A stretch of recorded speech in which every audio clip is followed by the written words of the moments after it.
Oh, you're a pain in the ass. Yeah. I'm going to sit there and lick my hand. And that's what happens when you have chicken for dinner. It's like, ooh, I taste chicken wings. No. Don't need to sniff. It's Friday. And, am I here by myself? So I have a feeling it's probably going to wind up being a fairly quiet night. It's a Friday.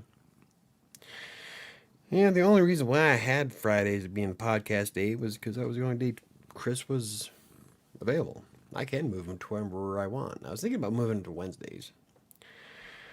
But I like to drink during the podcast, and I don't know if well, fuck it. I drink so much on Mondays anyway. So I guess it really doesn't matter what day I put it on, does it? Every day's a Monday. Huh. Every day is a Monday. But we're going to wait for a few minutes. Oh, look. I'm now live. Oh, shit. I didn't hear a chime, though. How weird. Makes me wonder if my speakers went out again. Yeah. It is what it is. So I want to give it a few minutes before I jump into the topic. Going to be kind of a short one. Probably why there's not a lot of people lining up to watch it.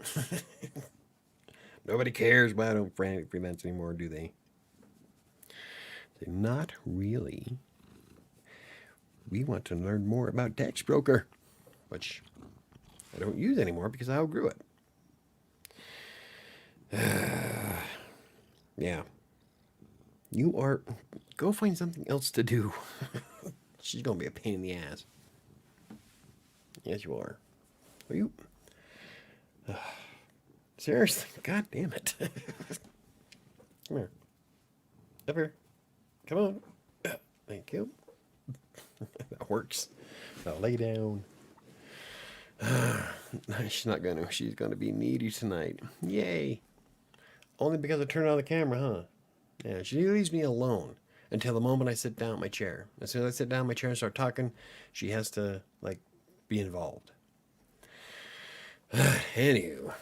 So yeah, we're going to give it a few minutes before I jump in and, ow! Will you make up your mind which way you're going to go? That's my nose. Seriously? Your whiskers are tickling my face. I don't think you want it. Yeah, I didn't think so. I would never give a cat whiskey. She knows she won't drink it. Ow, damn it. Hey, Neo, made it. How are you doing? I am doing fine. I'm tired, burned out. Doing this whole Nanowrimo thing all week. I'm at 11,000 words. I'm way ahead of schedule. And I really wanted to keep writing today. But I'm like, oh, shit, I better get everything set up for the podcast. So I didn't get to continue writing. Well, you leave me alone. Damn it. I love you. Anyway. But yeah, I actually have been trucking right along with words this month. Between finishing up the ebook, which should, I'm hoping, be close to being published next week. And then the new story for Nanowrimo, which I called it, I gave it a name. I'm not sure if I want to stick with it, though. It's Kingmaker. It's definitely a different tale. I'm pretty excited for it. Pretty jazzed. And if I keep going the way I'm going, I'll be done before the end of the year. So I'm pretty excited. You saw my message on Nanowrimo. Awesome. Yeah, I saw yours too, obviously, because I replied. But I'm really stoked. This new story really sucked me in. And I've had to stop myself from writing a few nights this week. I just really like where it's going. But I don't know if you follow me, anybody who follows me on Twitter, I'm at an impasse because I'm at a point where I can kill one of my characters. So I don't know if I want to kill him to give the story more ambiance, or to be part of the ambiance of the story. But he has potential to be a favorite character. So, or do I let him live and make him be the comic relief? So either way, I win. I just don't know how dark I want to get with it. I like killing characters though. But I don't know, like I stopped at the perfect spot. So now I got to decide, do I want to end his life or keep him around? Or go a different road with it, like bring him back a little bit later. It's kind of a confusing part. I don't want to go too far into it, but Shadow. My God. Go away. Anyway, no. Ooh, you quit. You are the most pain in the ass cat. I don't know who's worse, you or Max. Max isn't too bad. The thing with Max, though, is that she's 5 times the body size of this one. And has to be, like, pushing my hand up. No, quit! You don't need... I'm gonna throw you out. Hey, Sassy Mango, how's it going? See, someone's saying hi to you. You pain in the ass. Yeah. Okay, cool. Now, as long as I don't make eye contact, she'll stay right there. So I'll just not talk to her. Yeah, she's staring at me. Usually she'll reach up and try to grab me. Like you'll see a paw come up right about here and start pulling on my shirt. But I guess it's better than Max. Now, Max is my massive black cat. And she likes to get in my lap too. My kitty Sophia is needy too. Yeah. This one's beyond needy. Her name is Shadow. I named her Shadow, and she sure as hell lives up to the name. I can't go anywhere without her being underfoot, meowing at me. I get up to get my coffee, she's got to be there. As soon as I turn on the lights and start recording, she's got to be here. No, see, I shouldn't have looked at her. Okay, just don't look at her.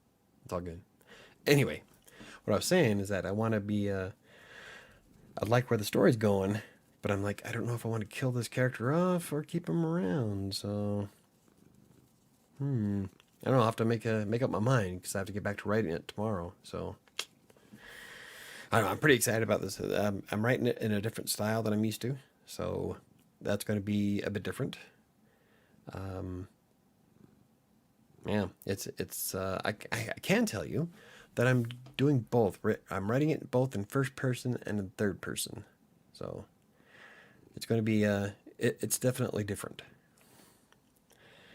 But it's not confusing. At least I hope it's not. I'm trying to make it to where it's all flowing just right, because it's really easy when you jump back and forth to confuse the reader. So, yeah, I'm pretty jazzed. The ebook that I'm writing right now should be, I'm just about finished with it. So it should be, I'm hoping to be done and ready for upload in the next week and a half. Week and a half. We go through the editing process this weekend, or start editing, and there we go. And see how well it does. It's more of an experiment, really. It's my first published ebook ever. I don't expect it to make me tons of money. It's just the story of how I got started freelance writing and how I went from content mills to where I am today, including a ton of depression. So, kind of a sad read, really. I didn't have the most spectacular beginning. In fact, I crashed on epic levels shortly after I started my career. So, it's all in the book. But anyway, that should be out hopefully next Friday. I'm crossing my fingers.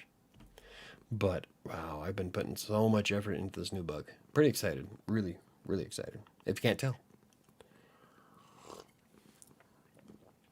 I'm going to give it another 5 minutes before I jump into the actual podcast portion. Where can you find my book? I haven't published it yet. It's going to be on Kindle Direct Publishing. So as soon as it's ready, I am going to share it. I'm going to pump it out. Like I said, it's not really anything big and grandeur. It's I think I live kind of a boring life, so I don't know. I do put in everything I learned over the past decade because I've been doing this since January 1st of 2012 is when I started my freelance writing, and so it's going to be a decade's worth of knowledge, or can't still say a decade's worth of knowledge, but I do put in everything I learned and all the steps I had to take to get where I'm at. So I work in a call center. Being a freelance writer is a dream. Congrats on the new book. Well, thank you very much, Sassy. It's not. It takes a lot of effort to be a freelance writer. Like, you gotta commit. A lot of people think that it's really easy and that you can just whip it out, but in reality, you're sitting at your desk 6, 8, 10, 12 hours a day writing content for the people. So it can be draining. So you've got to, it takes a lot of, what's a good word? It takes a lot of ambition and drive, because it does, it wears you down. Hey, Ron, how's it going? My doctor said boring is good. Well, I look forward to seeing your book. Well, thank you very much, Sassy. As soon as it's up, I will actually, at the moment I get it published onto KDP, I'm going to share it as a YouTube short. I'll blog about it. I'll share it on Twitter, Facebook, Instagram, all the socials that I follow along. So, will you leave my damn fingers alone? The look she just gave me. Anyway, I don't know if I could say it's actually like boring. It's I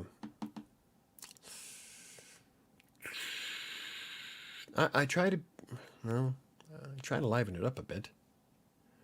But after each chapter, I put down what to take from the story of that chapter, because each chapter is a stage, from starting with content mills to doing what I do now, which is I'm a content editor for Green Geeks, content marketing team lead for Green Geeks, and I do, let's see, I've got 5 blogs, 3 YouTube channels, the Wattpad, 2 novels, and all of it like half-assed.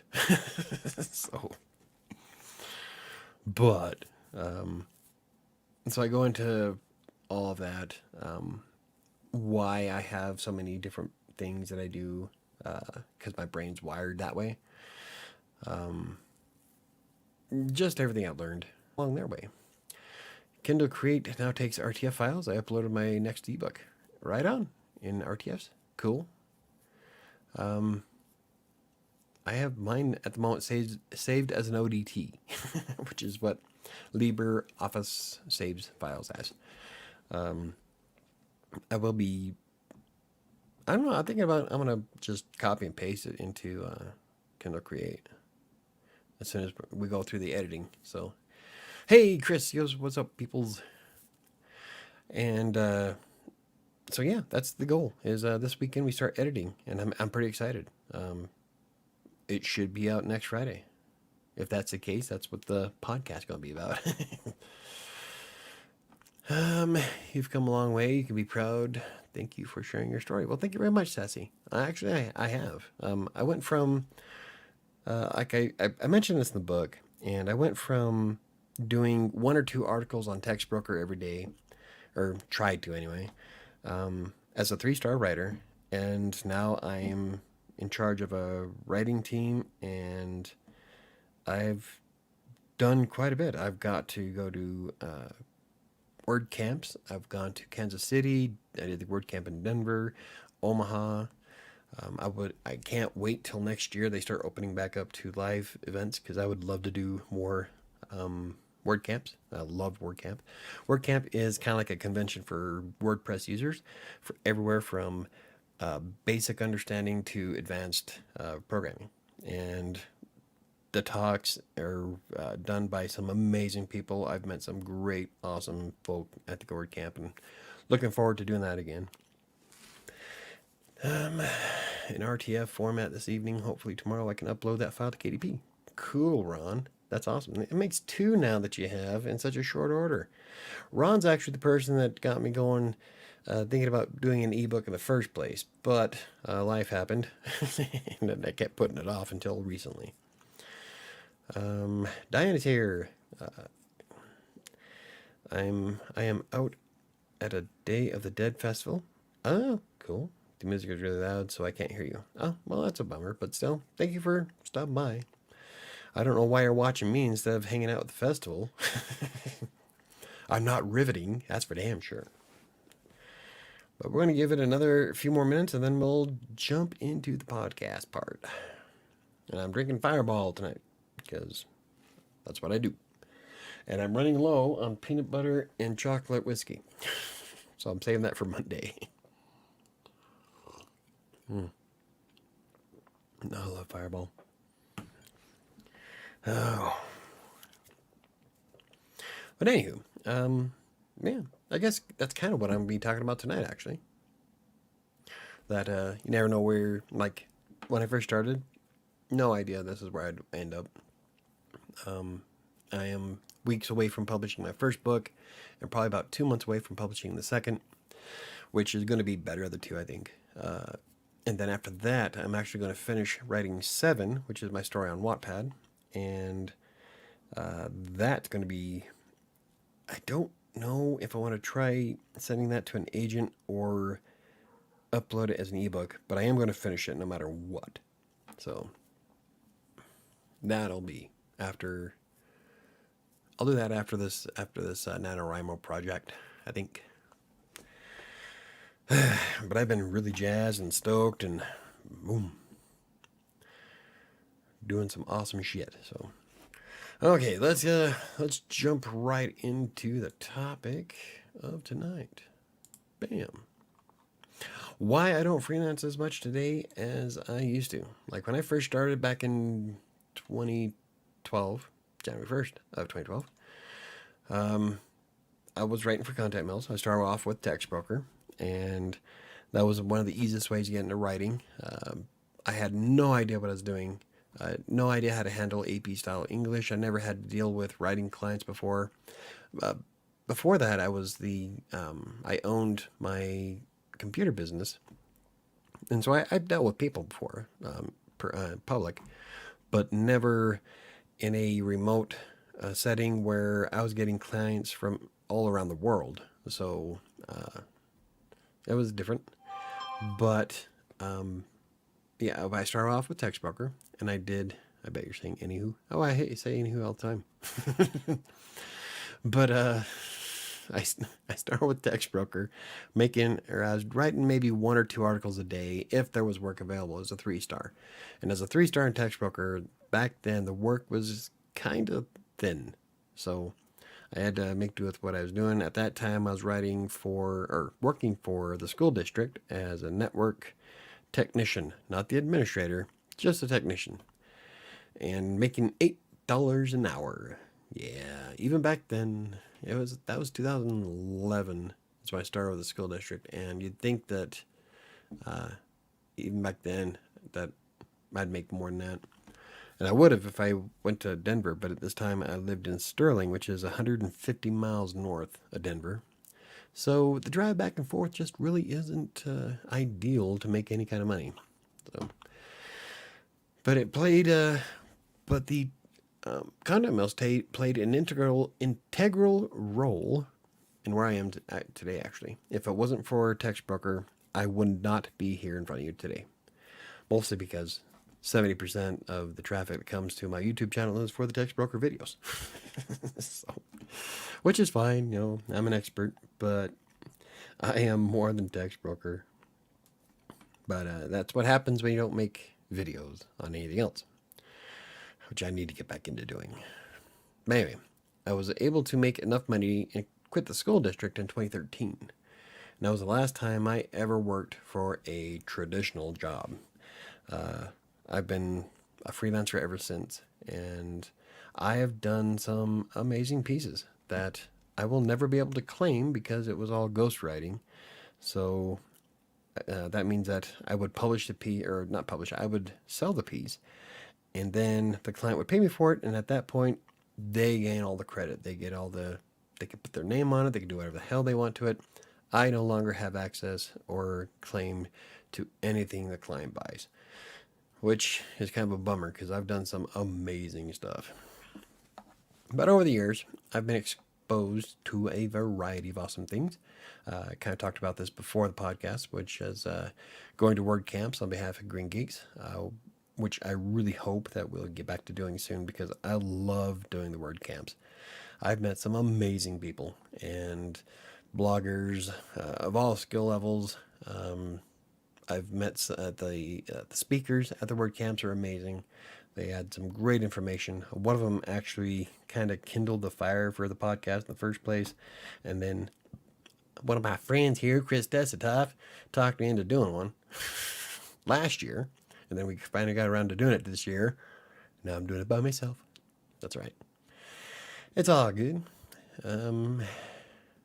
But so why haven't I done a lot of freelance writing over the years? Because I stopped doing a lot of the freelance writing a few years ago, and right now it's mostly because I am paid well enough today, and it lets me explore other facets of writing. This includes working on the blogs, getting my first book published soon, and a lot more. You're welcome. Thank you, Chris. In reality, my ultimate end game has always been to be a published author. And ever since I was that 12-year-old sending manuscripts to publishing houses, I've always thought it would be really cool to have my name on the spine of a book. And never really put a lot of effort into it, though. That's the downside. Chris says it's all part of the plan. Part of the downside, though, is I never really put much effort into seeing just how far I could take creative writing until recently, actually. Most of my jobs were all data entry, so no matter what, I was always typing. But I tried. I sent in 3 stories to publishing houses. I sent in a story to a magazine once. All of them got turned down, and after that, I just kind of focused more on the different careers. I've been a data entry specialist at the IRS. I did insurance claims for 2 real estate companies here in Denver. I owned a computer center. I owned a liquor store. During that time, I really didn't put a lot of effort into writing, except for writing for myself. At which point, I wind up deleting, throwing away, because I never thought I was good enough to get published anyway. Pissed off a lot of people along the road because everybody gets like into my story and like they want me to finish it. I'm like, nah, delete, gone. So, the thing is that I'm paid well enough to be able to explore some of these things. So in reality, starting as a content mill writer essentially helped me build momentum to get where I am today. If it wasn't for taking those first steps with Textbooker, I would have never decided to expand and set up my LinkedIn profile or talk to some clients through that.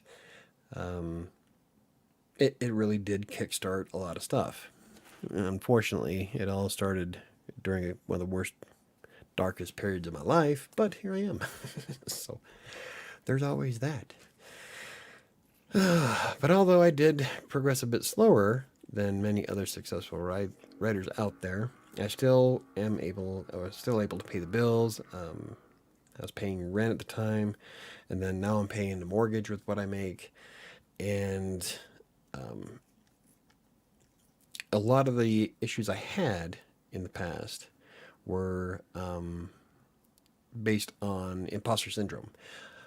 I I don't feel it as much today, but it did slow me down at the very beginning because I never thought that I was good enough to really succeed, which is stupid considering how, like, well, I brought this up before where in Textbroker alone, I've done 5,583 articles, 3 rejections, 2 weren't even my fault. So when you have a statistic like that, and then you start thinking, I'm still not good enough, there's something wrong with you, which there is. I'm working through it though, and I've actually come quite far. And these, it did slow me down. But today I am able to dive into other platforms, different forms of writing, exploring what I offer as a creative person, all without having to worry about making sure the bills are paid. Because, like, I do my Green Geek stuff first, and then anytime I have left over, I put into the blogs or the YouTube channel. Or right now, I'm doing that story on Nanowrimo. I'm about to publish my first ebook, so I get time to do all these things. And if I was to dump it all and just go back to straight writing, I could easily accumulate more clients than just Green Geeks. I could make a lot of money, but that's not what drives me. Everything else that I do is what drives me. Never needed a lot of money. So, real quick here. Let's see. Let's go to chat. Let's see. Ron says, Michael, I don't think you can copy and paste content into Kindle Create. Think you have to upload content. I may be wrong, but I think you have to upload content. I think you're right, but what it is I was going to copy and paste it into. No, yeah, it's the Kindle Create. You have to open the file and then it converts it. You're right. So I will. No. You can type it into it. I don't know if you can paste. I was able to make adjustments in it. So we'll have to play around with that. Anyway, could I make more money if I dumped everything and returned to freelance writing? Oh God, yeah. I could make a lot more money. At one point, I figured that with all the extra stuff I do, if I was to dump it all and go back to just being a freelancer, I could easily pull in 6 figures without breaking a sweat. And most of that would be just from 2 companies. So it's it. Sometimes I get upset. I'm thinking, God, I can make so much more money. But Sam, my friend Sam, keeps pointing out you wouldn't be happy, and she's right. I would hate it. I love doing the blogs. I love writing. The creative stuff I've been doing lately. I love doing the YouTube stuff, and I need to do more of it. But I would have to dump the live streams, and I love doing the live streams.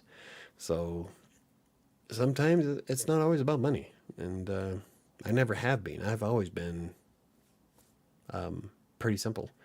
It's like every year they're like, I don't know what to get you for Christmas. I'm like, I'm tickled pink if you just get me like a half-pound Reese's peanut butter cup. I'm like, I am like the easiest person to buy for. I don't know what your issue is. And it wouldn't make me happy. That's the trick of everything, is to find something you truly enjoy doing.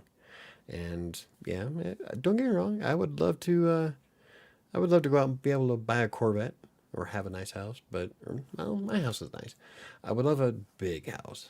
Like, if I could have a house where I could play basketball in the living room, that'd be great.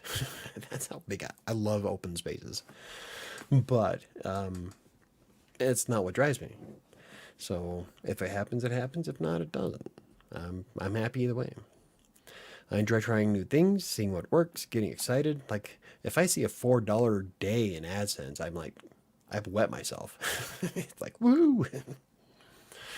So, yeah, I'm pretty easy to please. The stupid thing is, I know how to fix all the blogs. I just haven't done it yet. So I can make more money off them, but no, that's neither here nor there. That'll be a future podcast, I guess. The problem is that I often take on too much, and that often gets me into trouble. Like, 5 blogs, 3 YouTube channels, 2 books, Green Geeks, and God, what else do I do? The 2 different podcasts for 2 different YouTube channels that I got to edit and get uploaded onto Spotify. Oh, that's a lie. I got 4 YouTube channels now because I'm trying to get Despair on its audiobook. Yeah, I take on too much. So I've been reeling back on a lot of that and prioritizing the things I want completed, like the ebook, the Nanowrimo project, definitely. I am trying to get more video scheduled for next week, but I take on way too much. Still, I'm in a position that lets me explore the different ways to create content on the internet. And that's the whole point, is that I do good work, I get paid well, and it lets me do all these things. Now, if I could just stick to my damn schedule, I'd probably be far better off. But that's a podcast for another time, and I think I've actually done a podcast about that. I still have an issue with trying to stick to my schedule, and I get sidetracked really stupid easy. I got to figure that out. Well, the point is that that even though you start off as a 3-star on Textbooker today, you never know where it's going to take you 10 years from now. Like, you could be far better off than I am. Probably could be. I could have been. Like, if I would have decided in 2013 to start looking for private clients and establishing myself better online, I would be rolling in it right now. But I didn't know what I was doing. I was content with doing content mills. I was fast enough to be able to bring in enough money to, well, I made more than twice what the school district was paying me. So I know it's possible. And I used to average between 6,000 and 8,000 words a day. My goal was 10,000. I didn't always hit it, but it was there. I was added to some amazing teams. There was times where I made $200 a day on Textbooker. Then there was days where I made $10. So that's why I had to average it out over a 3-month period to make sure I can sustain myself. But taking those first steps today, as long as you decide this is what you want to do, then you don't know the things you can accomplish. It's crazy. Like, you will come across opportunities that you never even dreamed. And I've had a really awesome go of the last decade. Well, from a professional perspective, my life not so much. I've had a lot of hardships along the way, especially the last 3 years. But I'm still here. So, and in 2012, I never would have thought that I would be where I am now. I've traveled to different cities in WordCamp, like I said before. Kansas City was awesome, hot and humid. Omaha wasn't too bad. I obviously did the WordCamp here in Denver. I was going to do the one in St. Louis, but I had a charity event that weekend, so I couldn't do the St. Louis one. And that was the last one we had before COVID hit. So I'm hoping next year we'll be able to get back to it. But I try to manage 5 different blogs. I have semi-active YouTube channels. About to publish my first book.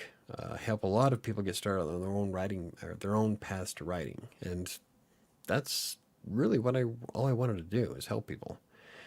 So I never would have thought that by submitting my initial article to Textbroker, that all of this would have just fell into place. Well, can't really say fell into place, but fell into my lap. I just got to figure out what to do with it all. But the path right now might seem dark to you, and hard to get through. But if you keep moving forward and putting in the effort to be the best damn writer you can be, the world opens up quite a bit, showing you a plethora of paths that you can take. And it's not just content mills. You got private clients. You've got magazines still that you can write for. There's a ton of blogs out there that'll hire people for, usually it's like an article a month, but you line up a bunch of them and you can write your own check. Publishing, you can write, and you don't even have to be fictional. You can write nonfiction. You can write how-tos of your industry. Like, I'm debating on writing a few how-tos for WordPress. My autobiography is nonfiction. The piece after it is fiction, but you don't have to worry too much about being a storyteller. You can just write about what you know. And it all starts by taking those first few steps today. So, there you go. And that's it. Told you it was going to be kind of a short one. So now we just kind of hang out and drink. Miss Sassy says, it's cool you get to do what you love. Yes, it is. Yes, Reese's. Oh, I'm a big fan of Reese's. Chocolate, peanut butter, anything. You can ask anybody here. Well, I've got peanut butter flavored whiskey and chocolate flavored whiskey. Mix them up and it comes out to be like a peanut butter cup. God, there wasn't really very many people. Oh, wow. Lost a lot of viewers. Yeah, kind of a lame topic today, but you know, it is what it is. So anywho,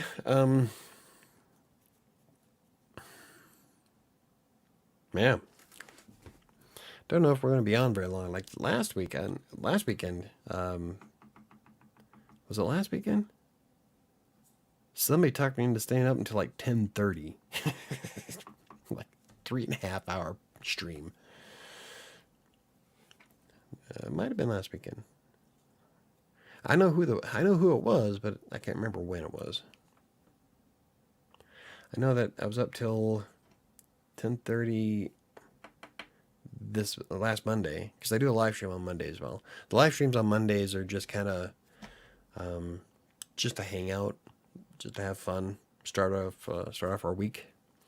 But Fridays are usually try to record the podcast and then upload them, edit and upload. Oh no! One of my glasses has a chip in it. Oh, how the hell that happened? Son of a bitch! It's a nick. Well, it's not like I don't have 4 of these. A lot of regulars are out tonight. I know. I kind of know why, or I wasn't expecting Angela and Patrick to show up, so that's not a biggie. But yeah, we're missing, like, I guess KDC, he was early 2 nights in a row. So maybe he'll show up at 8:30. Oh, we got Sassy and me, so there's that. Yeah. Hey, I'm not complaining. As long as you guys keep me chatting and talking. I don't want to just sit here and you guys stare at me just blah. Cat hair. As long as the cat leaves me alone. I don't know where she went.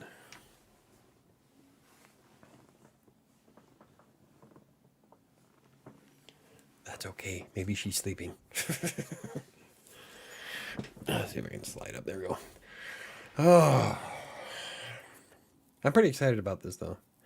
I am. I'm like about a week away from publishing my first ebook, and then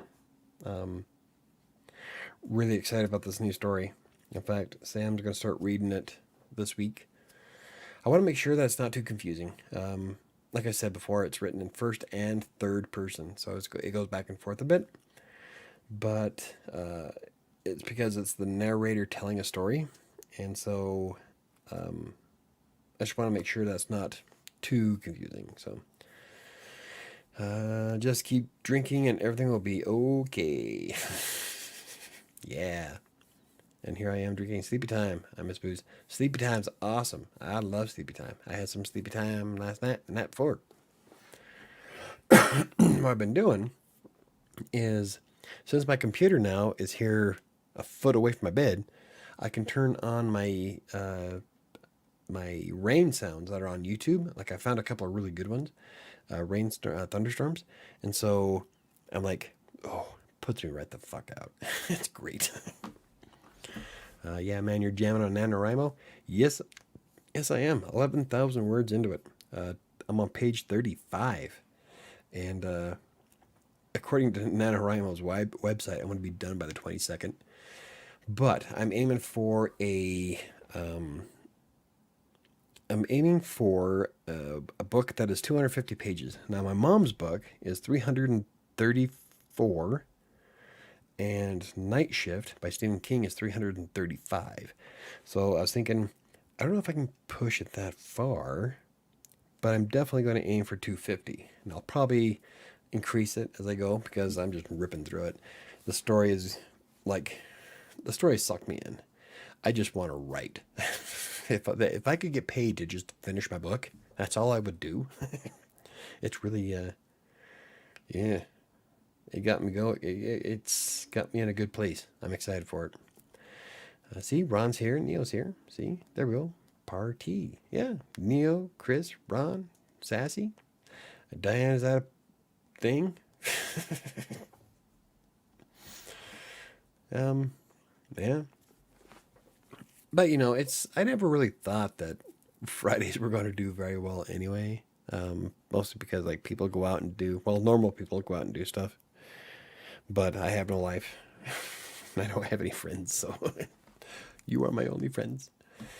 But there's times where I think, it'd be nice to go out bowling or something.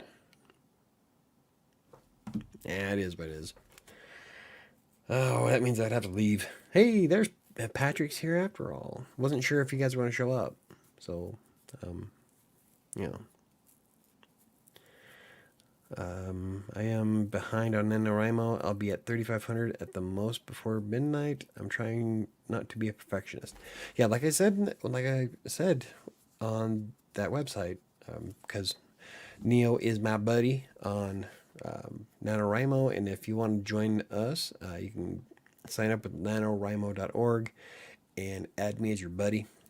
But I was chatting with her, and like I said, this is a rough draft. A rough draft isn't meant to be perfect. That's, you go through and fix things later on. Just the whole purpose of this whole NaNoWriMo thing is to just get it out. And so just hammer it out, go through and fix it later. And so, yeah, I'm at 11,000 words in. So, but 3,500 words, that's not too bad, especially since you started late. That's okay. Don't get upset about it. You're doing great. Just remember that it's a rough draft. Rough means rough. I already know I'm gonna have to go through and change a lot of the story that I just wrote. And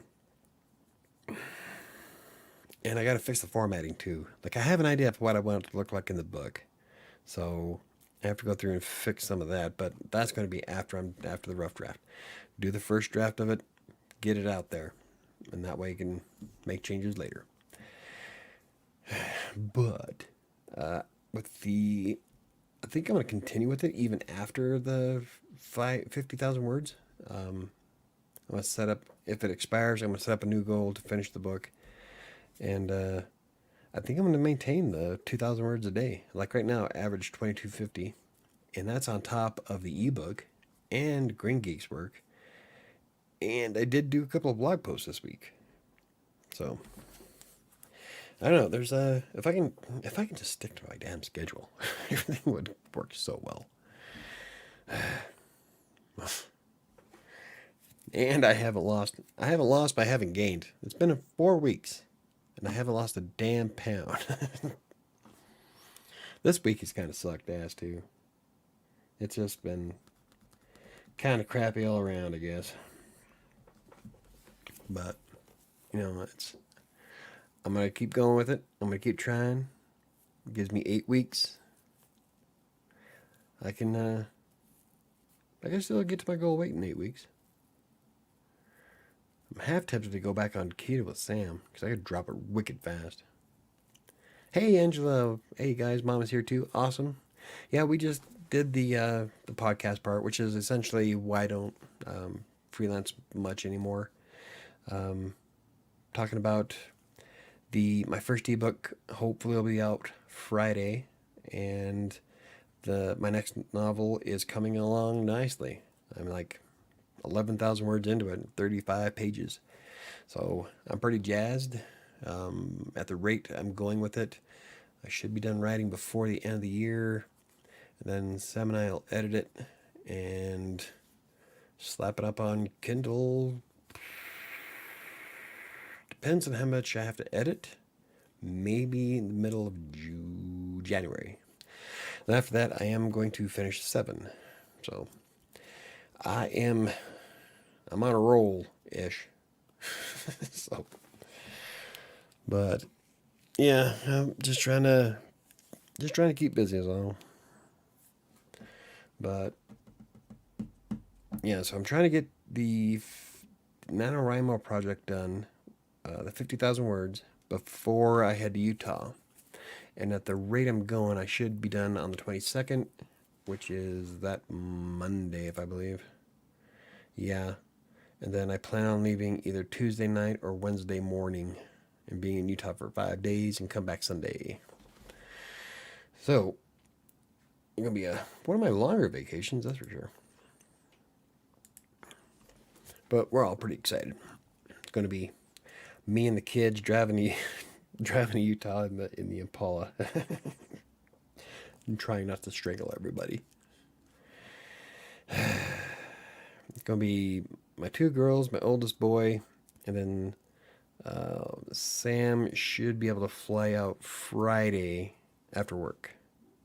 We're hoping. So it's still kind of a tentative plan, but that's my goal anyway.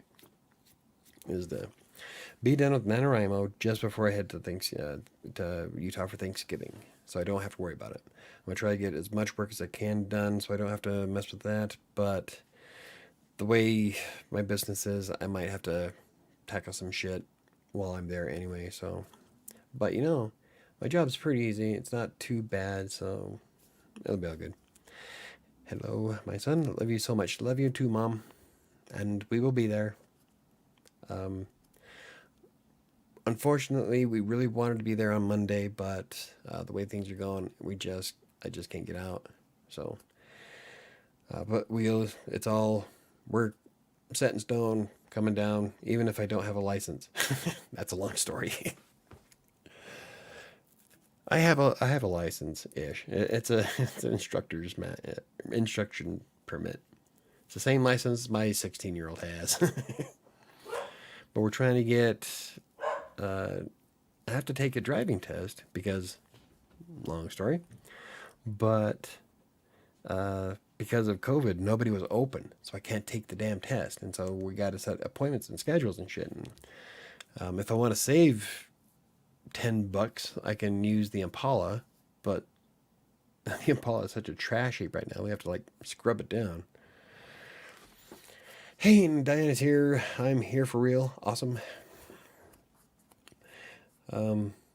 So hopefully I'm still coming down even if I have an instruction permit. It just pisses me off. I go down to the DMV to get my instruction permit, and they tell me that I have to take the driving test too because of how long it took me to pay a fine, which is neither here nor there.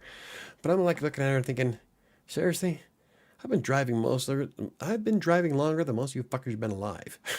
So I have to take the driving test again for the 3rd time in the last decade. That's a story too. So thank you. Just wanted to see you all. Yep, we will be there for 5 days, almost a week.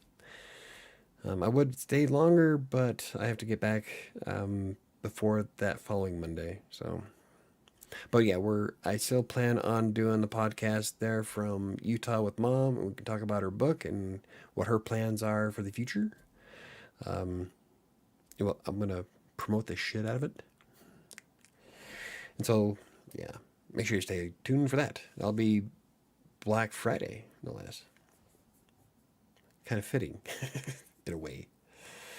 I had an amazing day. I got so much done and had so much fun at the festival. Awesome. I didn't go to anything. I worked, wrote some more. But I am really excited about this new book I'm writing. I'm if it wasn't for drinking so much Fireball, I'd probably jump back into it as soon as I'm done with the podcast, which I probably still will do anyway. I got to a spot where I can kill off a character, but now I'm like, do I want to kill him or do I want to keep him for comic relief? I don't know what I want to do because either way, it affects the story really deeply. So So I don't know. I have to make a decision because that's where I'm at. And if I want to keep up with the goal for tomorrow, I at least have to figure out what I'm doing for tomorrow, if I'm going to kill him or not. It's really hard, really hard. But I just like wiping out people in my book. I'm really excited to get this one done and then start working on 7. That's the next project after this next one. I love seeing all the dancers in costumes, and at the end, everyone got up and danced together. Awesome. That'd be fun. I miss going to the Ren Fair. God, they have some amazing fudge at the Renaissance Festival. Let the D20 decide his fate. That's in Despair. So Despair, the audiobook, that's the one I'm actually rolling for to see how it unfolds. So this one, I don't know if I want to leave it a chance. I got to really think about it because the story will take a massive turn no matter what I do. So I need to figure out what's going to be beneficial for the end. I might keep him around for a moment because I have some ideas on where I would go if I kept him. So I don't know. We'll have to see.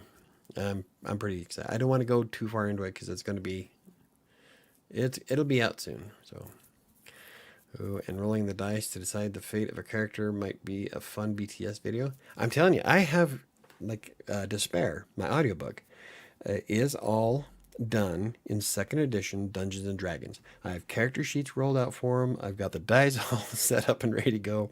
I actually roll out everything that happens in Despair. And so, yeah, I probably would be kind of cool to see how I do it in the behind the scenes video. Because if a main character dies, he dies. That's how it rolls. But that was the whole intention behind Despair. This one is a bit different, so I want it to be more meaningful to the story. So I think I have an idea of how I want to go. Diana says, my foot issue makes it impossible for me to dance, though, and it makes me so sad. Do you know how I could dance without my feet? No. Wriggle around on the ground. Oh, what do you want? On your... Wow. That would have been so inappropriate. Sorry. It wasn't going to be meant that way, but the way I was about to say it would have been really bad. I've been drinking too much. I actually haven't. I haven't even drank half that yet. But yeah. So Despair is done by rolling. In fact, see? Have my dice right here. And where did I put my character sheets?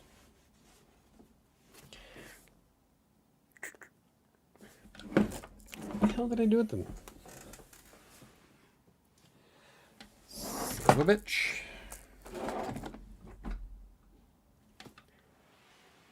I just had them.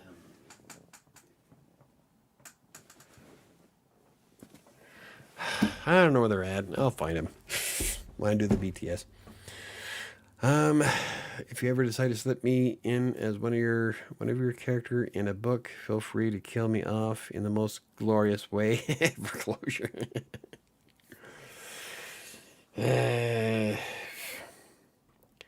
I don't know if I could do that to you because that's the kind of guy I am. Yeah, you kind of left me hanging, but I love you. It's all good. I enjoyed it. Michael, I'm being serious. Well, so am I. What do you want me to say? Get in a wheelchair and jam away with the wheels? I don't know what you want me to do. But, yeah. So, I don't know. With this new one, I don't have any idea. Like, normally I have in mind of who each character is, but in this one is different. Like, I have an idea for one of the characters of what he looks like from a character that is in Deep Space Nine. And so I've kind of modeled him off of that ish.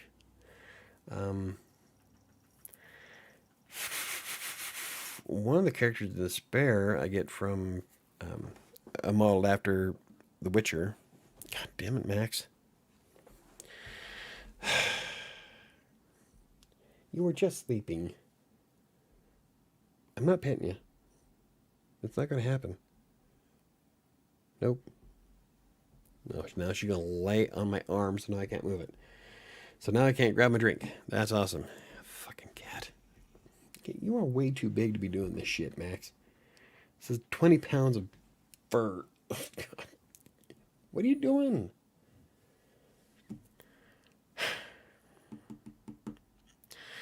Let's see. Oh, leave my character hanging. Literally, that would be pretty awesome, actually. Just have empathy, but I guess you're too drunk for that. I'm sorry. There's really not much empathy you can have, like, for... I don't know. I'm sorry that you couldn't dance, but, you know, life goes on. I can't dance either for plenty of reasons. No, okay, that's not going to happen. Nope. I was actually surprised we made it 54 minutes without a cat photobombing you. Oh, you missed it. At the very beginning, Shadow wouldn't leave me alone. Now Max is like, I'm here. Love me.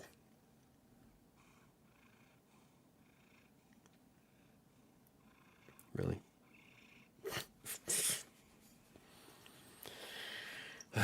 Anywho,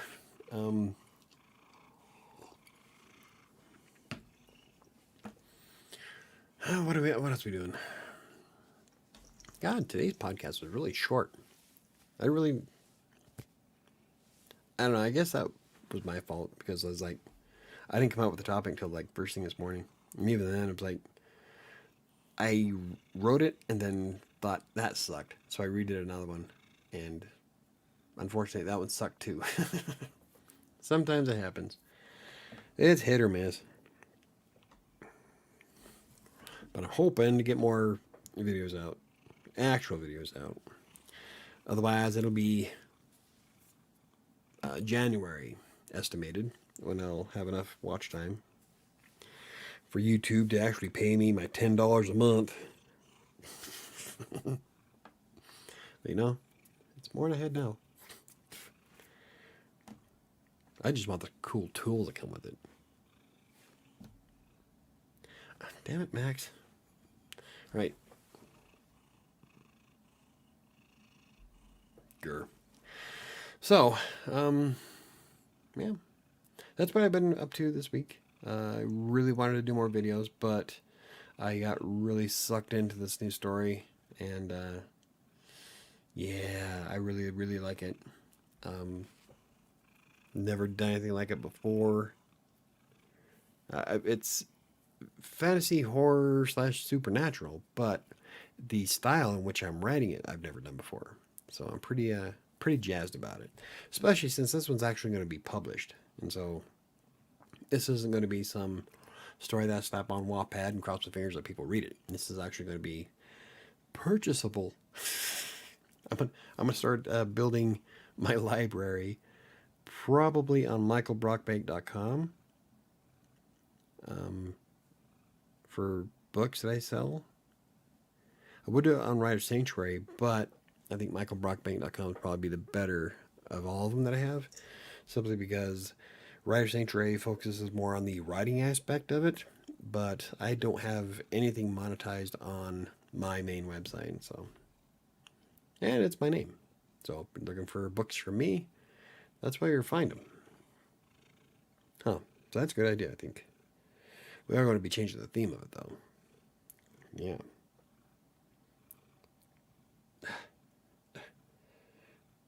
God, I love this cat. She just looked at me and tilted her head. Yeah. You're such a pain in the ass.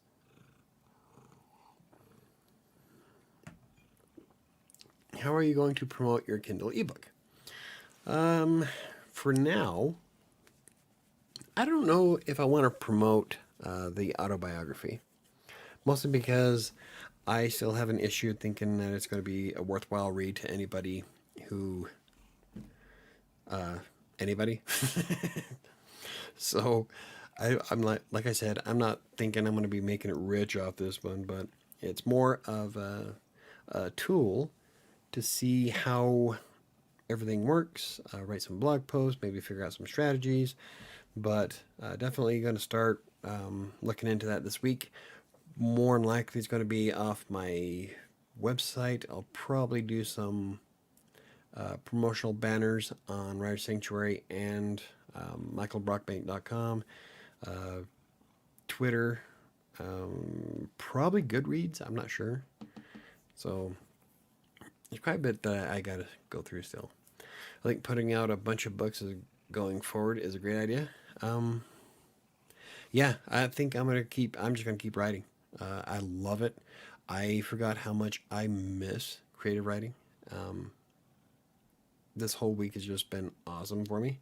It's been a creative outlet. So it's been therapeutic as well. So it gives me a way to control a world in a world where I have no control. So, Ron, we already know the answer to that. Oh yeah, YouTube. Love your kitty too. She's trying to stop you from drinking too much. Yeah, whatever. Max doesn't give a rat's ass how much I drink as long as I pet her, right? Look at that look. That's like, yeah, I don't give a shit. Pet me. Eh. I just feel like there are some things about me that you don't understand. I regret even bringing it up. Well, I'm not trying to be rude. I'm just like, so your foot hurt and you can't dance. I'm like, okay, I'm sorry. I I don't know what else you want. Um, Hop around on one foot. Get some crutches and learn how to break dance with those. That'd actually be kind of a cool party trick if you think about it. Um, Now, Michael, you should promote all of them, like you always say to. Don't make that decision up front. Let the readers decide what they like and what they don't like. Yeah, I know. I've said that before. Um, don't. Yeah, let the readers judge what's good and bad. I keep falling into that, and like even with this new book that I'm writing, like the other day, I started thinking, fucking no one's going to read this. This is going to be crap. But I talked myself out of that. I'm like, no, no, no. You gotta stop thinking that way. You like the story. If people don't, then that's on them. Enjoy. And I really do like the story, so I'm gonna keep going with it. But it's hard to talk yourself out of stupid shit like that. Um, yeah, there you go. Like Neo says, sit in a chair and move your upper body to the music. I do that all the time, actually. Huh. We dance around much to the delight of my cat. They look at me like I'm going into convulsions or something. Like, should we call a doctor? Doc, 2 words. Hand jive. There you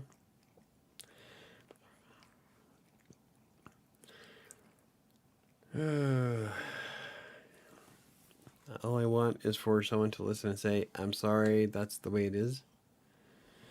Well, that's what I said. If your foot hurt, I mean, it's your foot. I'm sorry. It's a bummer, but, move on. Let it go. Let it go. No, she's happy. Yeah, just stay the fuck there. I'll keep trying to find a solution to my problem. Well, go to the doctor and get your foot checked out. That's all I can think of. Much like I need to go to the doctor and get my heart checked out. Still kind of bugging me, but not as bad as it was. Anywho, I can say I've written more often for Nanowrimo than I have for Textbroker. Yeah, there you go. Victory. There you go. I can say that I have done more creative writing throughout this last week than I have. Ooh, I'm at page 34, 35. I haven't done this much solid writing for creative piece of work or piece of art. piece of art, for a creative piece. Holy shit, since 2016. Like, I've done chapters of 7 here and there, but never 35 pages worth inside of a week. So that for me is an accomplishment. Okay, thank you, Michael. I just need to know that you care. Well, I do. I just, you know, it sucks that your foot hurts and you can't dance, but, you know, it's all good. I can't dance and I don't want to dance. Brock Banks don't dance. Well, I do in the kitchen by myself. And then I freak the cats out. Like, oh no, he's going into a seizure.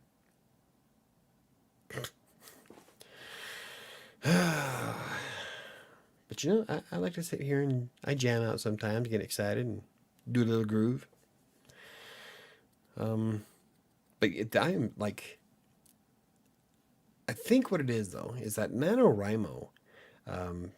If you don't know what that is, that's the National Novel Writing Month, and it's for November. You come up with 50,000 words. The website itself gamifies the prospect of writing, and it keeps track of your word count. And for me, gamifying writing works exceptionally well. That's how I went from working for a text broker to where I am today. I keep track of everything I write. I keep track of the amount of time it takes me to write those articles, and I work to surpass what I've done before. And so, like with NaNoWriMo, I'm looking at it, I'm at 11,000 words, and every day I add more to it. Right now, I want to see how high I can get that number. I would love to see 1,000,000 on it. That'd be cool. So now I have that mentality. I'm like, all right, that's my score. I'm gonna see if I can turn over the numbers. I don't know if you can do that on the website, but like back in the day, that meant that your score would get so high it would start back to 0 again. Nowadays, I don't know what the hell it does, but it's going to be interesting to find out. Dancing was such a huge part of my life and my identity. It made me feel like a sexy woman. Maybe that's why I get so sad about it. Well, okay, so there you go. I didn't know that. That would be a bummer. That would be more of a bummer. But you gotta, I'd say go to the doctor and get it checked out and figure out why the hell your foot hurts. That's pretty cool though, Neil. Have you finished any writing stories book so far? Page-wise, I mean.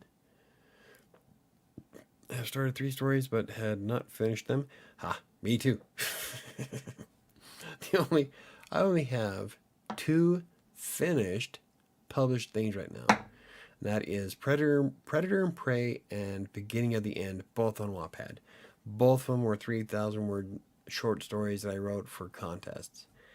This will be the ebook coming out next week is the first actual published book I ever had. And then the one I'm working on right now, Kingmaker, that'll be out in January, and that'll be the first fictional book I ever published. So yeah, I'm pretty jazzed about it, kind of excited. I'm going to print it out and stick it on the bookshelf behind me. Mission accomplished. That's all I care about. I don't care if I sell a single copy other than to myself. I'm sure I'm going to have to buy a few copies for family and friends and autographs, but do some autograph stuff. But my end game is I would just want a book with my name on it. And I want an actual well-written book with my name on it. So, I don't know. We'll see how much of the freelancer can actually create some good stuff, which I think I can. I really like where the story's going. I wish I could tell you, but it's like I can't. It's all a huge, massive surprise. Each chapter is different, and so it's Sam will get to read it. She won't read. I already wrote part of the ending to it because I have to, the way I'm writing it. So I have to kind of write a little bit of the ending as I go at a time. So I can't let her read the whole thing. So what I'm going to do is let her read chapter at a time, mostly as like a beta reader, and let me know if the way that I'm writing it is too confusing or not. Because it's written in first and third person, and I don't know I don't want to confuse anybody with it, but it's really integral to the plot. So I'll let her read it and tell me if it's too confusing or not, and then we can make adjustments after that. But I really, really like it a lot. So, hey, Nat is here.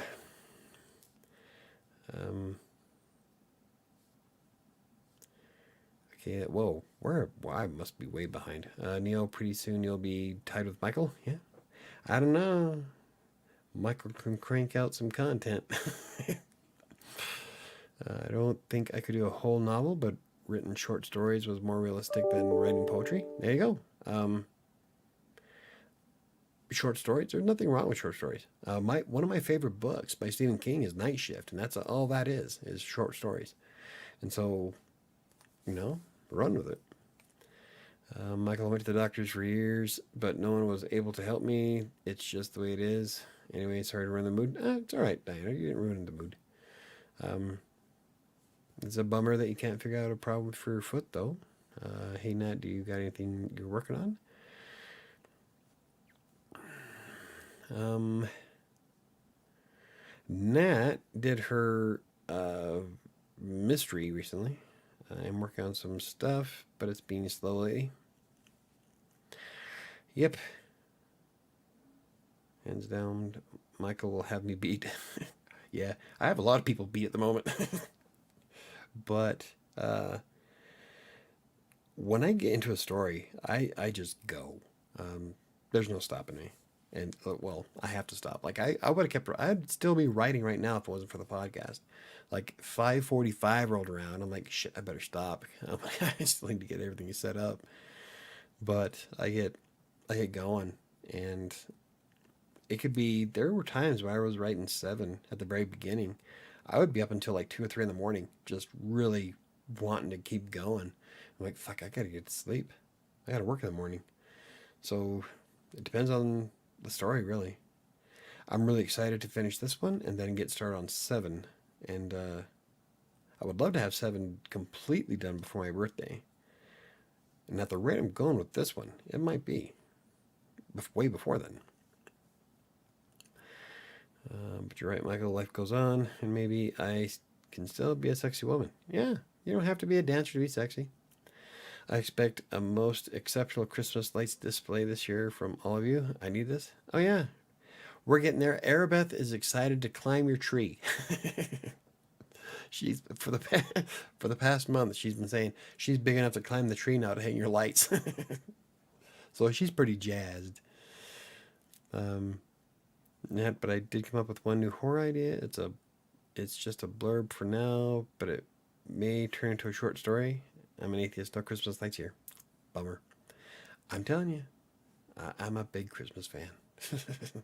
I love Christmas. I'm not even religious. Like, you don't have to be a religious person to appreciate Christmas. I love Christmas mostly for its family, friends, togetherness. It means more to me on a personal people level, I guess, than the spiritual one. But I've always loved Christmas. This whole last quarter of the year, just it makes my nipples hard, for lack of a better descriptor. Yes, a plethora of lights for mom. Yes, at one point we had like 60 something thousand lights. But each their own. If you celebrate, have fun. Yep, and we will, Nat. Everybody's different. Everybody has Christmas. Everybody, or not. Everybody has their cup of tea. I'm like so excited to set up my tree. I spent a lot of money on my tree last year. I love my tree. I love my lights too on my window, because it's snow light, it's snowflake lights. And when I hit the metal, or the middle piece of my windows out front, it turns into icicles. And at the very bottom is is the ice of the icicles where they melt. So it's kind of a cool little trio that leads into each other. So it's pretty cool. I like it a lot. And I can get my living room so lit up that it's like daylight. And when Sam's son Donovan was staying with me, he was always complaining that it was too bright. I'm like, sorry, this is my house. If I want to be able to be seen from space, I will. So we go hog wild for mom's lights on the outside as I do for the inside of my house with the inside lights. And I plan on adding far more. But to each their own. Let's see, Nat atheists can definitely have lights. I mean, come on, yeah, lights. Yeah, not my thing. I'm an eco-conscious. Electric bill are high in Vegas. I just got a break not having to use the AC. Yeah, Chris is actually in Vegas, so $100 in the summer. Winters I can get it down to like 35 if I don't use a lot of lights. Rookie. Yeah, I won't tell you what I can get my bills up to. I love Christmas not as much as I love Halloween, though. I'm already planning my costume for next year. Me too. I would like to do. I want to get some foam, and then I want to do Talrash's vestments from Diablo 3. So, $35. I would love that. Yeah, right. I don't think I've had any bill that was $35 since the 1990s. Even then, I think it was the water bill. Yeah, looking forward to hanging some lights and having some fun. I love Christmas. I love this holiday. I love the holidays. Yeah, I do. I love the holidays. I still have my Halloween shit hung up. I still have to take my Halloween stuff down. I don't want to. It feels like I just got everything up. It goes by so quickly. I can say the same thing about Christmas, but then again, my tree doesn't come down till February. So, yeah, I'd rather save money and put it into other things like OMG, helping others. What a concept around Christmas, right? Yeah. Well, there's nothing wrong to say you can't do both. I do both every year. So, man, actually, I do both quite a bit every year. So, that's just crazy talk. Okay, everybody just leave Nat alone. If she doesn't want to do lights, she doesn't have to do lights. It's her life. It's her house. Leave Jesus. I mean, come on now. I love Christmas. She doesn't. It's all good. But we don't need to be calling each other crazy. So, calm down. People with kids are short on gifts, and Auntie Nat can step in because she's got no kids and doesn't waste money on silly crap. I'm never short. I tend to go all out. I go bonkers on Christmas. Like my tree in Westminster, you could see the floor. I go ape shit. I love that kind of stuff. So, yes, that's who I am. Huh. We had so many gifts one year, it was like half the tree was covered. It's because I go all out. Ow, damn it, Shadow. Oh, God, that was my leg. Oh, she just fish hooked me. Oh.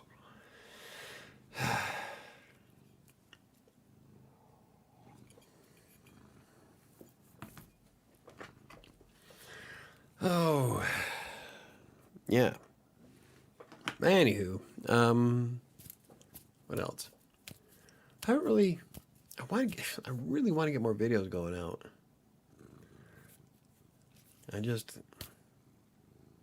This week has sucked for multiple reasons, but so I really didn't get a lot done, but hopefully I can get back into the swing of things. Yeah, it's all good. Atheists get a ton of discrimination and anger just for putting out things like poor kids, the ecosystem are waste, because like that's like so offensive and cringy, grinchy. I don't know if I'm atheist. I'd be more of agnostic. But like I said, it has nothing to do with religion for me. So I don't know. Okay, Mike, let's hear it. How many lights go in your tree? 400 plus. God, I can't remember, was 400 or 600 just in the tree alone. I don't have like the 30 or 40,000 that mom has. But I think I can't remember if it's 400 or 600 just in the tree. And then I have the string of lights that go above it, the snowflakes, the icicles, and the bottom part is another, probably another 800. And then I have the multicolored giant bulbs that go along the back. That's only going to be like 8. So I don't know. I haven't sat down and counted them all. And I'm also on atheist side of things, so I get it. Honestly, everyone gets hate these days. I don't know why you're saying that. I don't hate anybody. My mom is funny. She keeps her tree decorated and then moves it onto the porch. She never takes it down. I I wouldn't take it down, but they'd make me. I love Christmas, so yeah, I wait till last minute to take my tree down. I'm full on science. I get high, watch Star Trek, and order a pizza. Watch science documentaries. See, I do all that too. I just mix everything else in with it. I love Star Trek. I don't get high, mostly because that I can't smoke weed because it makes me nauseous. But in the 1100 my tree last year, mom puts the same. Hey, well, I'm okay. Was this a competition? You'll make me go out and buy another 600 lights. Wrap my damn tree. It's my ball. It's my ball. If I'm going to do lights, I'm going to do it to turn my house into a spaceship. Hey, I think mom's house can be seen from space. I'm not saying you hate anyone. I'm just saying that no matter who you are or what you believe, someone is going to dislike you. That's true no matter what, though. You can't please 100% of people 100% of the time. So, turn it into the ship from the next generation. They have the prettiest ship. The Enterprise D, it's a Galaxy class starship. I would have to disagree. I am more into the Defiant class starship, and I do like the design of the Akira class. I'd spend extra on my electric bill to live in a spaceship. Yeah, I probably would too. Space, the final frontier. These are the voyages of the Starship Enterprise. Hey, KDC shows up at 8:22. You're late? Well, I guess not. You're on time. You're not early. I'm in Vegas. It's not like there's a shortage of lights here, right? I I don't think I've ever actually been on the strip during the night. The one time that I was in Las Vegas was on the way home from Los Angeles, and Sam and I stopped in just to blow $20 because I've never gambled before. So yeah, we were at the MGM, and it was the middle of the day. It was like noonish, so it was a lot more desolate than I thought it would be. It was like a desert. It's like holy shit, there's like nothing out here. So I never got to see the darker the lights, the strip light up. So that'll be on my bucket list eventually. But yeah, it was still pretty cool. The MGM Grand's beautiful. So turn your house into a spaceship, dude. That would be sick, right? I also like the Voyager ship. Yep, the USS Voyager. Voyager's not bad looking. I'm still a big fan of Akira, the Akira class, and the Defiance. But then I'm also a Deep Space Nine fan. Vegas is a beautiful city, very underrated in terms of beauty. Yeah, like I said, all I can. I haven't been to at night, so I would love to see it at night. Yeah, if you drive like 20 minutes from the strip, you'll be in the desert, like literally. Oh yeah, like when we were driving through, I had to get a picture because I'm a big fan of Fallout New Vegas, and so when I saw Good Springs there, I had to get a picture. So I got a picture of me in front of the sign to Good Springs. But as we were driving into Las Vegas, like, wow, it is desolate. It's not like Denver. I'm surrounded by mountains and trees. But man, yeah. Uh, but it looks like it'd be cool at night. That's one of the things I wouldn't mind doing eventually, one of these days. I bet someone built their own UFO house. I wouldn't be surprised. Actually, there's been UFO architects for a long time. There was one that was built in the 70s that was actually fairly popular for a while. What do you think what I texted you, sir? Oh, maybe I should read it. Sorry, I got sidetracked. Playing with my ball. Forgot to send this. Ooh, what the fuck is that? Are those peppers? That looks like a demon burger. It's like red peppers coming out of it like horns and like coming out of his forehead. That's good. It looks like a good burger, but still. And it's two sides of a top bun. That's nuts. That's a lot of cheese. Oh my god. I could just I could just feel myself getting clogged up. I don't know if I'd eat with peppers. I'm not a big pepper fan. Kind of a pansy, but most of it kind of hurts me. I'm getting too old for that kind of shit. I had, what did I have the other day? I had something that gave me the worst fucking heartburn. It was stuff that I would never think it would. I can't remember. But without the peppers, I'd eat it. I'm in the boonies. I'm like 40 minutes from the strip, so there are houses a few blocks from me. Vegas is a massive city. The strip is like 10% of it. Yeah. Well, I wouldn't know. Like I said, we drove in, gambled at the MGM, and took off. So wouldn't mind actually spending some time in Vegas at one point, but I love Denver. Live by yourself in the desert, just peace and quiet, and scorpions. There's mountains here, but there's not many natural trees. Yeah, that's one. That's definitely obvious. Once you're away from the populated area, it's mostly weeds. Yeah, see, I've got to have my trees. I love trees. Um, I love being in the mountains and here in Colorado. Um, that's a good point. It's kind of like how millions of people live in LA, but they're not all actors. I loved living in Los Angeles. Um, the only reason why I moved back to Denver is for the girls, and I miss it. I was on the western. I was on the far western side of Los Angeles. I wasn't too far away from Venice Beach.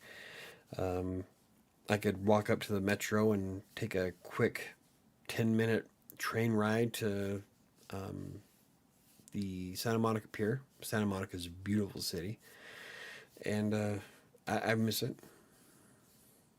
So, but I missed my girls and I miss Denver more. So, Demon Burger sounds great. Oh god, it looks good, but the peppers would kill me. I can't wait to leave the bank and start writing full time. Only 1 week left. There you go. Just make sure you can sustain yourself, dude. You got to make sure that you're able to sustain your income. You don't want to sacrifice a guaranteed paycheck for something that might happen. So just be careful. I don't like when the spicy overpowers the flavor. I want to taste my food, not be in pain, right? It's like when everybody wants these ghost peppers, like, hey, let's put a ghost pepper on it. Like, why? I won't be able to taste anything but the heat. I like flavor, man. I don't like it when I hate peppers. That me too. What's the point if you're in pain? Yeah. Lol, pain. The scorpions are an issue in my area. Yeah. You have scorpions. I have black widows. Like a ton of black widows. I need to bomb my house. Hate is a strong word. Oh, but it fits so many situations. There's a lot of things I hate. My area has trees. They're just in people's yards. They're other people's trees. The mountains and mountains are rocks and sand mostly. They don't turn green. Yeah, that's one thing I have to have. Like, I've got to have greenery. Oh, Though in my area of Denver, it's only green for about 2 months and then it all dies because of droughts. Um, but if we go up to the mountains, like Silverthorne or Breckenridge, Vale, um, Aspen, not Vale, Aspen, uh, yeah, Vale. All those are always green. It's beautiful up there. Let's see. I've decided I'm going to move to LA, Michael, after I've built up a couple of years of creative writing, game design experiences here. Cool. I love LA. This is the best place for my industry. Yes, it is. Los Angeles or San Francisco. That whole area is good for gaming. So most of the big game companies are there, or Seattle. Um, Bingo lol. Am not into freakishly hot food that destroys my stomach. Me either. Like I don't want to shit fire. I've got black widows too. Scorpions can eat them, and they can also eat scorpions. Yeah, we don't have any of the balance, so I have to crush them. Michael has a lot of hate in his heart. It depends what it is. Some things just deserve to be hated on. Occasionally, I'll see dead scorpions or black widows together, so it's a 50-50 battle. Whoever stings first, usually it's the scorpion. It's a battlefield. I can't even stand the smell of peppers. It's hard for me to sit next to someone eating peppers. Depends on the peppers. I like green peppers, bell peppers. I don't. I can't do like ghost peppers and habaneros and stuff like that. Some things are just they tear my stomach up. So, and I can't stand the taste of jalapenos, jalapenos. I. It's not that they're too hot. I just don't like the taste of them. So, I know. But if scorpions are small, they get caught in the web and they're screwed. So that's how they usually go out, unless they can sting first. Okay. We have camelbacks, or camel spiders, sun spiders, depending on where you're from. They're not deadly. They're just freakish looking. They have these really long arms with pinchers at the end of them that bounce when they run. It's like a little alien. It's best for creative writing and screenwriting too. Yeah, that's I met so many screenwriters when I lived in Los Angeles. Fire ass is not a thing. Oh yeah, it is. It depends on how much Taco Bell I ate. They're a habanero sauce I like, and yeah, not into jalapenos. They're too acidic. It's not that they're acidic for me. It's just that it's the overall taste of the pepper itself that I just don't like. Green chilies are the absolute worst. I don't know. It depends. Like I like green chili sauce. I had a black empire scorpion as a pet. Awesome. I don't. I think scorpions are cute. I've never seen one in real life, though. I have. Sand puppies are another good one. But I haven't seen any sand puppies here in Denver. Mostly I saw the sand puppies in Utah. But they're like these giant fucking ants that have red heads and striped bodies. They're fucking vicious little bastards. And damn near hard, impossible to crush. Like I stomped on one and spun, and the thing was still in one piece. Like, Jesus. Durable little bastard. Did you ever meet anyone who did screenwriting for games? Not for games, but I did meet a bunch of screenwriters for movies. Most of them worked at the grocery store. One of them was actually from Cherry Creek here in Denver, so in our suburb. So that's how she remembered me. And she kind of liked me. She used to call me Colorado when I came into the store. It was cool. She wasn't bad looking. But that was her shtick, is that she was there trying to sell her screenwriting. And until then, she was doing demos at grocery stores. So, yeah, the bigger scorpions can be pets. They're not as fast. The ones with large pinchers are usually less venomous. They're not fatal, but the bite is really painful. I'd rather not be bit or stung. How well can they handle a 12 gauge at point blank? Hmm. Yeah, we don't do scorpions and stuff like that. How insects? We don't use insects as pets or arachnids. I like furry things, and I'm thinking about getting a bearded dragon and fish. I like fish. Um, I grew up in Hollywood, but never wrote a whole screenplay. I kind of want to, but that's a whole other realm. Yeah, I've always wanted to try writing a screenplay. I, like I said last week, that's kind of how I view all the stuff I write. Is how would this look in a movie? Who would play what part? What is everybody doing? That's one of the hardest parts. I'm trying not to be so descriptive in the book because I will break down every single breath this character will take, and I'm like, no, you can't do that. It's going to drive people nuts. So I have to break myself of doing a lot of that because I'm trying to direct instead of tell a story, and that's a little hard to get out of. Let's see. I'm not worried, Michael, because this is a full-time writing position. Awesome.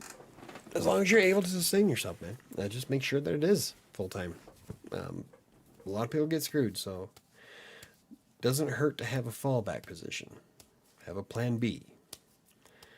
Wait, they worked at the grocery store full-time? Like as a cashier? No. As someone demonstrating food. The tasting people. Like, try this new product. So, yeah. When you're in Los Angeles and they're there to try to become an actor, an actress, actor, screenwriter, whatever, they're trying to get into Hollywood, these people will take pretty much any job because they have to live anyway. And so they're like a gas station attendants or working at the cashier at Vaughn's, or she was actually in Vaughn's as a taster chick, kind of like they have at Costco. But you got to pay your bills. When you go to Hollywood, it's not a guarantee that you're going to get into anywhere. Everybody's trying. And so you've got a ton of competition that you have to be better than, and you have to know who to talk to. Because if you don't have an inside lead, you're screwed. A lot of people go to Hollywood and then wind up going home. So I still want to freelance on the side, though. Hey, have at it, man. That's what I did for a long time. When I first started writing with Green Geeks, I was still doing content for other clients as well. So yeah, just make sure you have a diversified deal going on there, KTC. I've had several tarantulas. Tarantulas not too bad. Tarantulas are pretty harmless. Yeah, I want to write a book like it's a screenplay. That's been a big trend the first few years. That can be a slippery slope. Yeah, that's yeah, it is. Like I'm really hard or really trying not to do it that way. I want to tell a story. I don't need to direct, and I've actually done pretty well. So it's come along nicely. Can end up with a good visual description, but people skimp on sound, smells, textures. Some of these young dudes are like writing a video game. There's no emotion in it. Um, there's a lot in this one. My new book is kind of fucked up, but yeah, you gotta show, not tell. But there is a line that you gotta draw because you don't need to record every breath or every movement, every motion, every second of the day of a character. So, yeah, Hollywood is a hard game. Oh yeah, it looks at like I was dating the girl I was dating. She was a translator on a movie set, and it was, yeah. I don't know if I would ever want to be an actor. If I'm not doing it on YouTube, I'm not going to Hollywood. So I'll watch your guys' shit, but I'm not going to try it. Most people who come to Hollywood and Vegas end up going home. Yep, they're rough cities, kind of like New York, but you got to be kind of street smart here, or people will gobble idiots up. Well, yeah, I can see that. Every city has their rough patches. There's parts of Denver that you need to have street smart in, but when you're going to like places like Hollywood, New York, Vegas, Los Angeles. When you're trying to get to some of these big places to make it big as an actor or a director, a writer, um, anything like that, you got to have your head on a swivel. You can get fucked up pretty good. So I had a client tell me that, oh no, I feel so bad for these guys that are in Hollywood that are selling their music CDs and they can't sell it. What it is that they give you a CD for free and then you donate a certain amount of money to them. That way they can avoid recording it for taxes and getting screwed by the city. So they don't need a business license that way either. And I feel bad for some of these people that are out there trying to hawk their shit, and they're not going to go anywhere with it. And nowadays it's probably not nearly as bad if they were smart, because a lot of people will take to YouTube and just explode that way, especially if they're musically inclined or if they have a good voice, if they have a few friends who know how to market their shit online. Yeah, you can actually go pretty far nowadays. Back then, a lot of people really didn't have a grasp of it. Nowadays, you just pick up TikTok and make stupid ass videos and become popular and make tons of money. So there's all kinds of ways you can get ahead of the game without having to go to Hollywood. I had a client tell me that Florida is a place for young adults and rich. Oh, fuck that. Florida is where people go to die. It's not a place for your average man. I bet the average life expectancy, or I bet the average age of anyone in Florida is probably like somewhere in the 60s. Young people don't go to Florida except for spring break. There's no such thing as this. Yeah, Florida's where people go to die. There's also no such thing as too much showing and no telling. I don't know. When writers are just wasting readers' time showing us the characters showering, like just tell some parts. Yeah. Okay, so I was going to read that. I thought you meant the other way around. Yeah, there is such a thing as going too far. You don't need to know he's taking a shower. Now he's wiping, or he's doing. Okay, that was about to go extremely different direction, but okay, we're gonna skip that.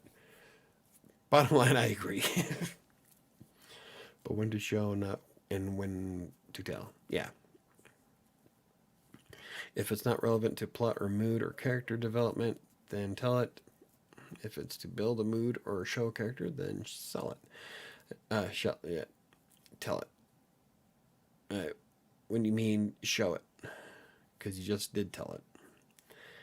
A lot of people use services like SoundCloud for music streaming or Spotify. I use Epidemic Sound for. Oh, you're talking about. Okay, I know where you went. Yeah, SoundCloud and Spotify. I know some awesome singers on YouTube. There's all kinds of ways you can expand on that nowadays. So just got to be smart with it. How can these people make a living in LA if they just work as a cashier or something similar? By living in rat holes or living in hostels, Airbnbs, or living in a house that has like 8 or 9 other people living with you. So like roommates.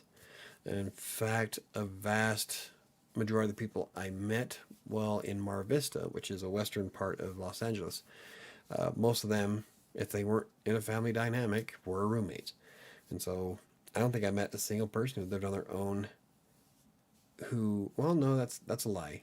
Anna was by herself, but her house wasn't really big, kind of a smaller house, but she made a lot more money than than being a cashier. But for being a cashier and shit like that, definitely roommates. There is such a thing as too much showing. Excess world building is annoying and slows the plot. Yeah, I learned that a couple of times. Certain things your reader doesn't need to see. Yeah, I mean show it. Yeah, that's what I meant. I knew that you meant.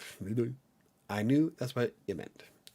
In big cities, most people split expenses by having other roommates. See, just like I said. I'm like, well, like Dan and I, like right now, if something happened to Dan, I could still afford to live here by myself. But we split everything down the middle so that we both have a lot more money left over. So, but in LA, it's very expensive to live there, and if you don't have a really good job, then you will need a roommate or live in an Airbnb, like I did. Um, let's see, and yeah, likewise, if it's all telling, then the book feels rushed and not deep enough. Yep. If it's all showing, your book would be like 900,000 words. Yes. And boring as fuck to read. Single people can't live alone in LA unless you're a tiny studio or unless you have a six-figure income. Anna doesn't have either. Um, there are places in Los Angeles that you can live where it's not overly expensive. She has a one-bedroom apartment, or it's a flat. It's not exactly an apartment. It's more of a series of houses that are connected together, so kind of like an apartment.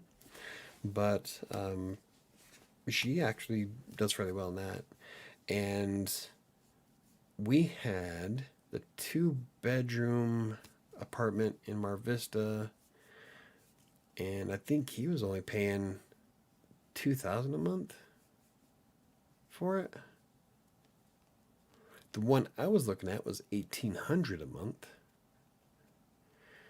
and that was a one bedroom. It was kind of a small one bedroom.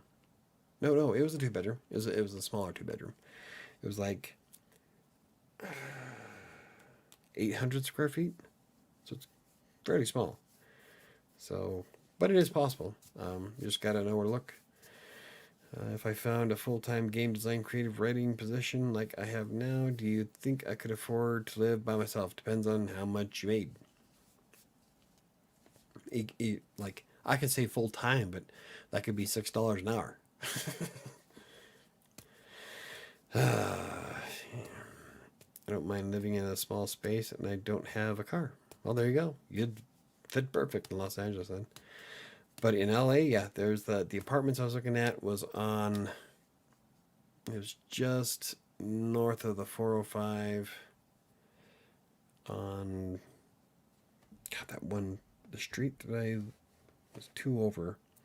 There's a Trader Joe's and Albertsons, and then the apartments. I can't remember exactly what apartment building it was, but it was 1,800 a month, and they actually had a pool on the top. So I'm like, well, fuck, I want that. But no, I had to come back to Denver.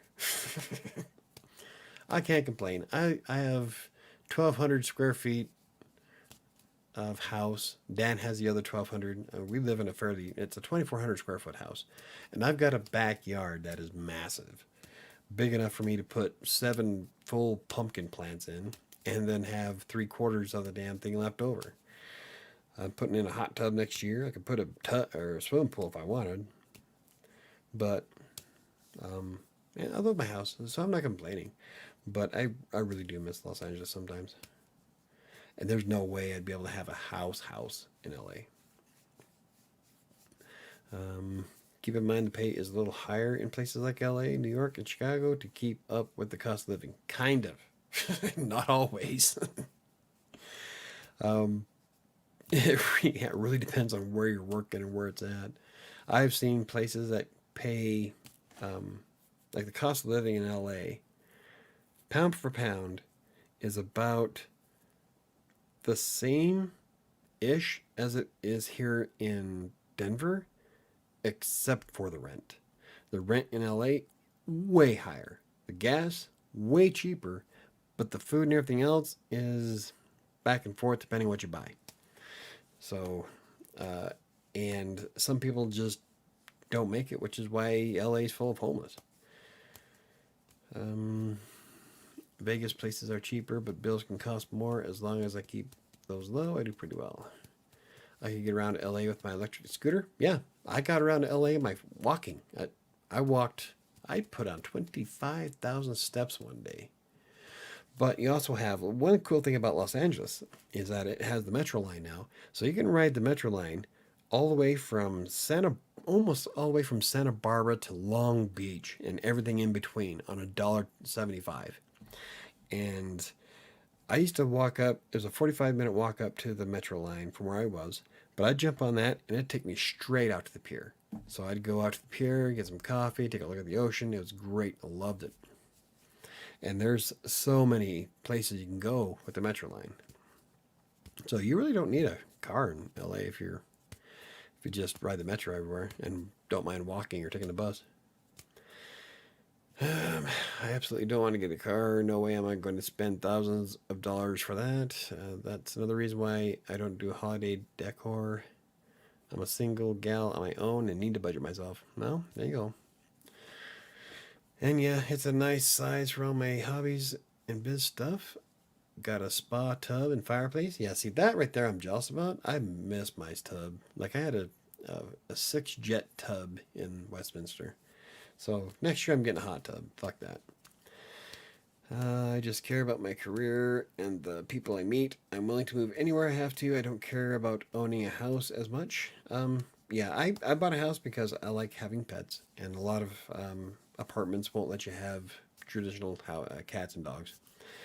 And I like the idea of being able, if I want to throw my baseball against the wall, I don't have to worry about pissing off a neighbor. I can do whatever the fuck I want in my house. It's a brick house. Nobody can hear me. I can't hear their music. And I put that in quotes. They blast it. You can go outside, it rattles your brain. You come inside, can't hear dick. I love brick houses.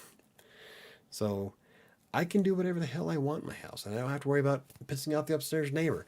And our floor in this house is a mixture of cement and steel plating. I could drop a car in my living room and Dan wouldn't know.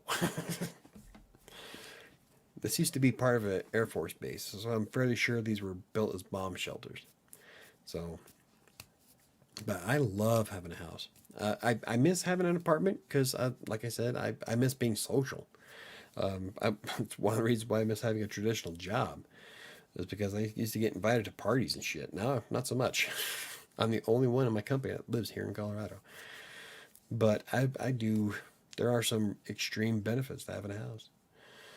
Oh wow, I'm way behind. It's hard to, as writers, we can work anywhere, work and live anywhere. Exactly. My job goes with me no matter where I go. I'm doing the same shit that I'm doing now as I did when I was in LA. So, that's one of the best things about being a freelance writer, is that it doesn't matter where you are, as long as you have access to the internet. Nice size for hobby and stuff and business files. Yep, spot on a fireplace. We don't need to be stuck in a certain city. Yep. Yeah, Vegas isn't walkable at 115 degree heat. Oh, probably not. It's okay public transport though, and it's getting better and expanding. Well, that's cool. Walking, that's amazing. I was under the impression that everyone had a car and that public transport was terrible. Maybe I really could live there. I did. I walked everywhere. I walked to Vaughn's. I walked to Trader Joe's. And nowadays with Uber, if there was something that was even further, I could just Uber there. I did. I walked 45 minutes up to the Metro line and then went out to the pier. Quite often, actually. I love the Pacific Ocean. And the beach in Santa Monica is amazing. And I miss it a lot. But yeah, you don't. Oh, I don't know if I'd own a car in LA either. Like my friend did, the girl I was dating, and we used to go places. We went on our way to Napa Valley. The traffic is stupid, especially in the middle of Hollywood. In Beverly Hills, the traffic is dumb. It's not like it is in the movies. Fuck no. It is insane how people drive in Los Angeles. And then they come here to Colorado thinking they could drive the same way. I'm like, no, we actually try to drive here in Colorado. You will get pulled over. Then they get pissed off because they get a ticket, because they don't get tickets in LA for the same shit. It's like that's because the cops in LA have better things to do than to give traffic tickets, and people know that. And with the sheer amount of traffic that is there, they get away with some stupid shit. So I wouldn't have a car in LA either. I would either walk, Uber, or take the metro. I'm pretty far from everything. Um, I wouldn't say I'm pretty far. I'm still in Denver, but I'm over towards the airport side, and so there's really not much over here. So if I want to go hang out and do something fun, it's going to be like a $40 Uber drive if I want to drink, and then $40 back. And it's a nice, quiet neighborhood, but I kind of miss being like I would rather be closer to the heart of Denver. I'm a city boy. I need to have that thing. So, it is what it is. While I'm here in Oklahoma, I'm going to save up a lot of money. I need to figure out how much money I need though. A lot. Depends on where you want to go. Where I used to live in Chicago, most people use public transport. They don't even own a car because it's too expensive. I would own a car, but I probably wouldn't drive it very often. Like the Fiat. I have access to drive my daughter's Fiat. I drive the Fiat to the gym and back. That's it. Otherwise, I walk to Walmart or I walk to the gym normally, except for now it's starting to get colder, and I don't like changing at the gym, so I wear my gym clothes, and I don't like walking in 20 below weather in my gym shorts. So I drive the Fiat. But like in LA, I would, I yeah, I don't think I ever rode the bus in LA, but I would ride the Metro line. And the Metro line goes everywhere I want it to go. That's all. And I don't mind walking. But here in Ohio, oh, you need a car. Yeah, I can see that. Ohio is like desolate. And that's the thing. I could always get a ride with someone if I needed to. That's what I do now. Well, see, at least you know people that give you rides. Sam drives me around. That's about it. I don't know anybody. So, Elon never finished those underground tunnels in LA. I have no idea. Did you know Los Angeles does have a subway system? I didn't. But they do. In larger cities, they have Uber Pool, and that saves people money. Yep, we have Uber Pool here. Don't go to Utah if you plan on Ubering or lifting. I swear. We went to, over the summer, I went home and we hung out with my family, and there is one Uber driver and one Lyft driver in the entire state of Utah. I'm telling you, it was stupid. I get home and you open up the Uber app just in my area, and granted, my area is not that popular. There's like nothing near me. I am just south of the Rocky Mountain Arsenal Wildlife Reserve. You open up the app and it's like ants surrounding me of Uber drivers. Utah, no, one fucking guy and he canceled on us. Anyway, everyone told me that I would need a car in Oklahoma, but I don't. I just got an electric scooter and I'm good. There you go. I carpool with people to Oklahoma City. Well, whatever works. I didn't have a car until I was 22. I rode my bike everywhere. And I still would if my bike was fixed, but it's in pieces. Not in pieces. It's just missing a gear. It's kind of hard to ride. Oh, it is 9 o'clock, people. What do you think? Should we call it a night? That's what I'll do for a BTS. The story of my baseball. Don't know if y'all know who Steve Sachs is. Or Daryl Strawberry. Or... let's see if I can read some of these fucking names. Steve Sachs. Gary Carter. Glenn Hubbard. Dale Murphy. Yeah.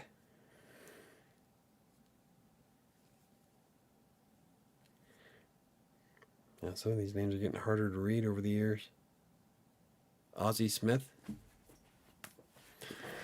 My cousin lives in Calabasas, but where the fuck is that? He's always talking about the beaches, his pool house, and celebrities he sees every day. I'm like, yeah, cool. Oh yeah? I see hawks and blue jays and squirrels and sparrows and red and house finches and deer and buffalo every day. I grew up in San Diego, so and took the bus and trolley everywhere.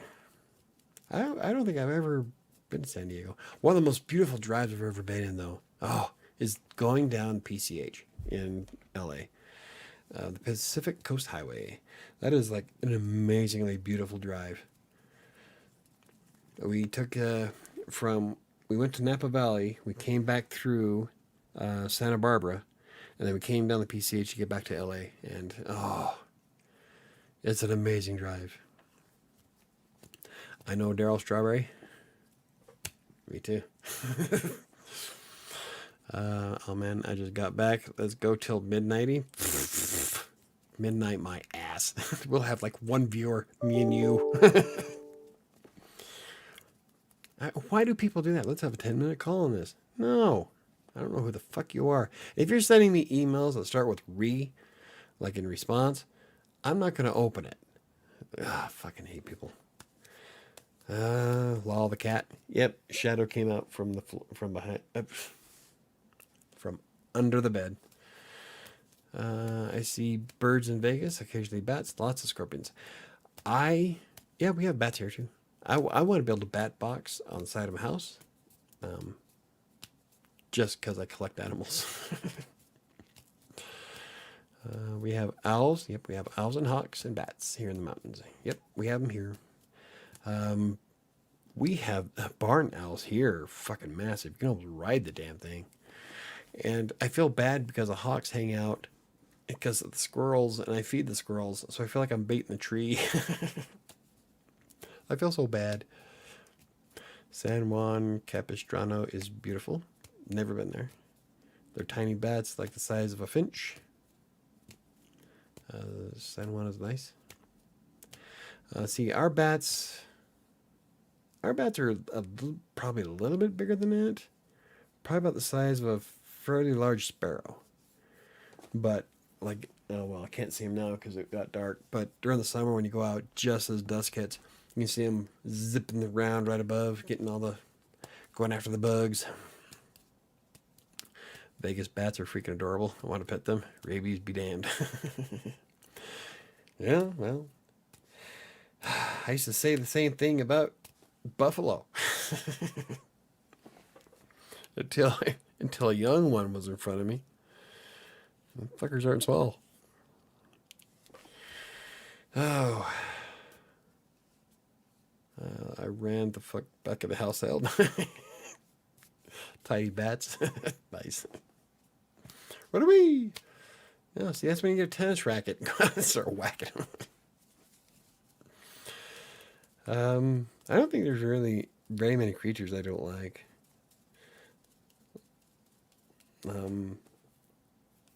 I have a bit of a war going on with spiders, but I do not. I don't go after jumping spiders. The jumping spiders are the little black spiders that have like 3 white dots on them. They're fuzzy and they're quick.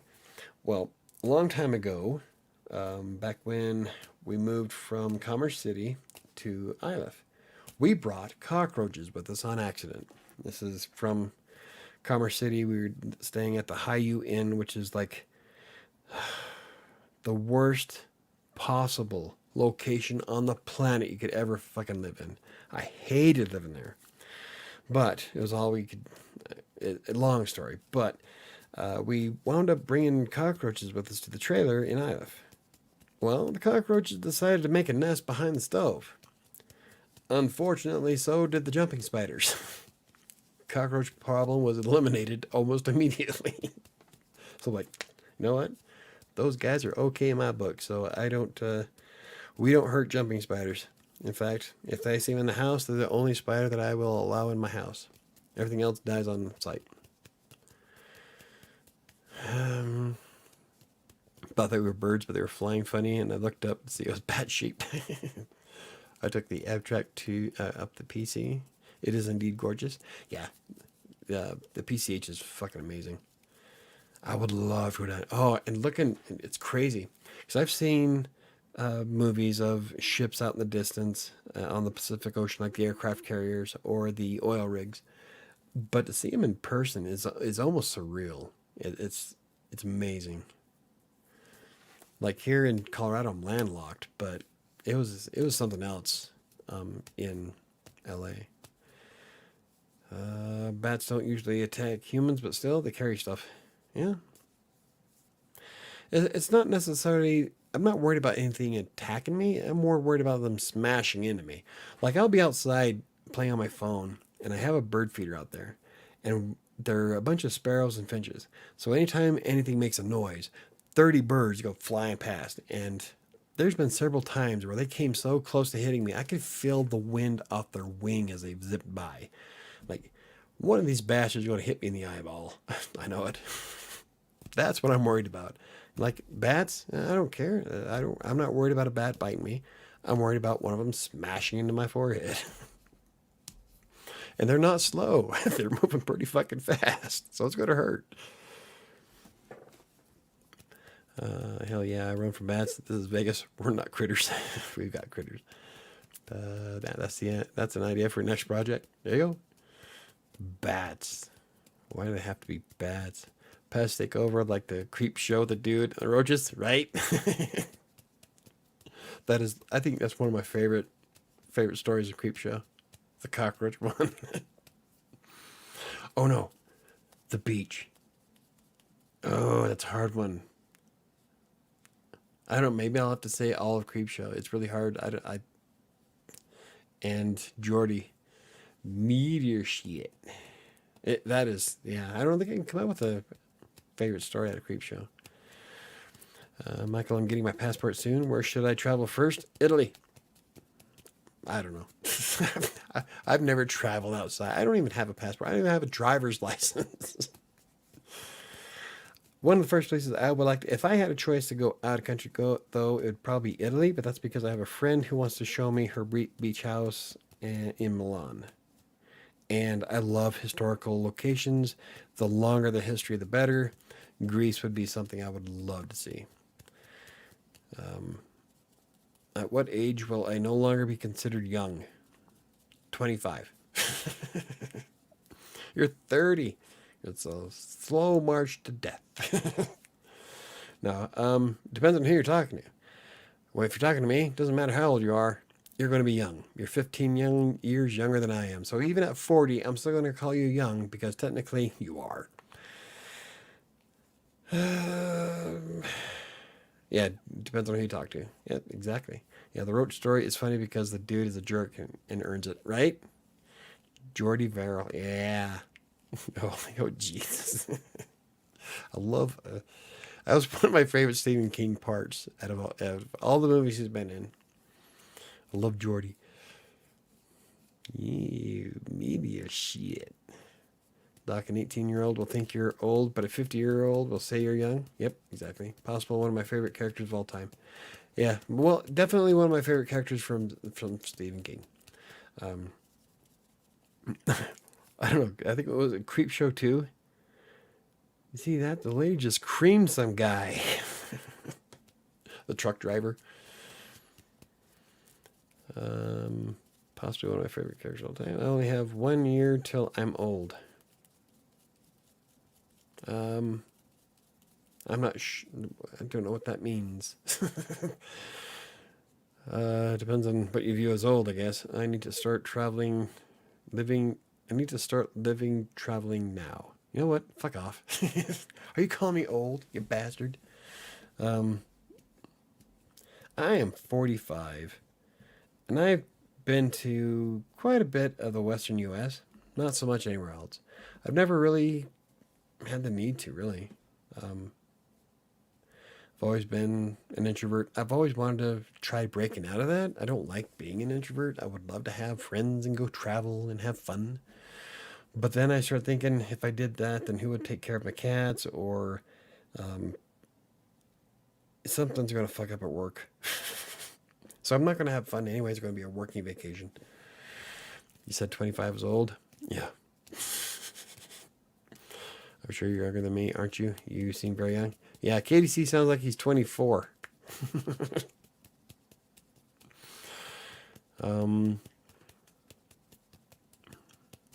I never really felt the need to go anywhere, to be honest.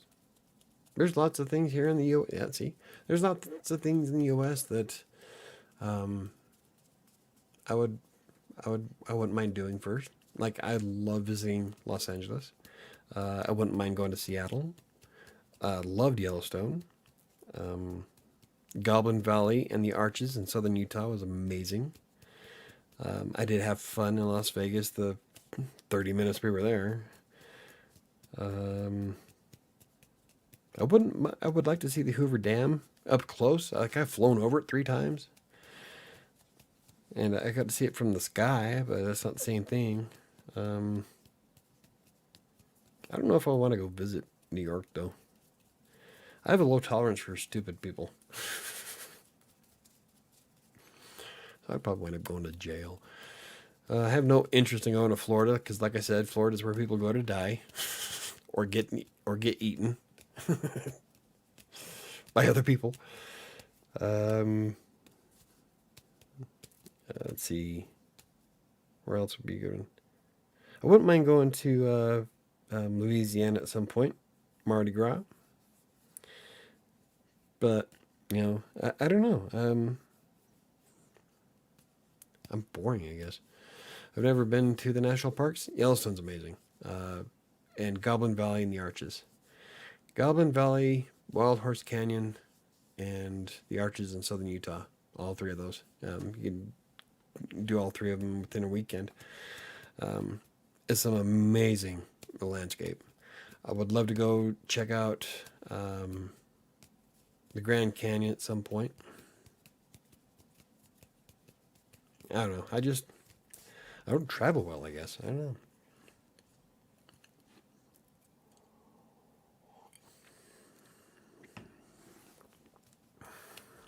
Guess I'm boring. I don't know. Things are starting to change. Like, I don't want to be... I'm tired of being a hermit. I just don't know where to go. Or what to do. Or what... Yeah. Wow. Anywho, it sounds like everybody is winding down. Maybe we should call it a night with it being 9:12. I know Chris wants us to stay up until midnight, but he's probably passed out now anyway. Or probably not. He's not drinking Tito's. Oh. Not everyone is made to travel. Yeah, I know. But it's... God, like all the... women I see on these dating apps. I love to travel. Swipe. Swipe left. I don't love to travel. I like going up in the mountains here. I love going to Estes Park. I like exploring what I have locally. So, I don't know. I had a social life before COVID and am not normally a hermit. Yeah. I always have been a hermit, and I was going to be no longer a hermit, and then COVID struck. So the year that I mean it, ask Sam. My New Year's resolution was to get out, meet people, make some friends, have some fun, go out and do all these things that I wanted to do, and play some games for Extra Life. There's like a ton of shit that I wanted to do in 2020. And then everybody had to get sick. Fuck. Used to love traveling, but it's harder now. Yeah, I bet. Yeah. My idea for a vacation is to, right now, I would be happy suddenly just going to the hotel that's down the street so I don't have to sleep in my fucking bed. That is a vacation. Michael, dude, once the girls grow up and move out, you gotta do the digital nomad thing. I don't know if I would. And even then, like, I know my girls are going to wind up going to college here in Colorado, so I don't know if I can go. They're my babies. They're they're grown up, but they're still my babies, and I don't know. I would love to go back to LA, but I don't think I'm going to do that. I am Colorado, so probably not so much.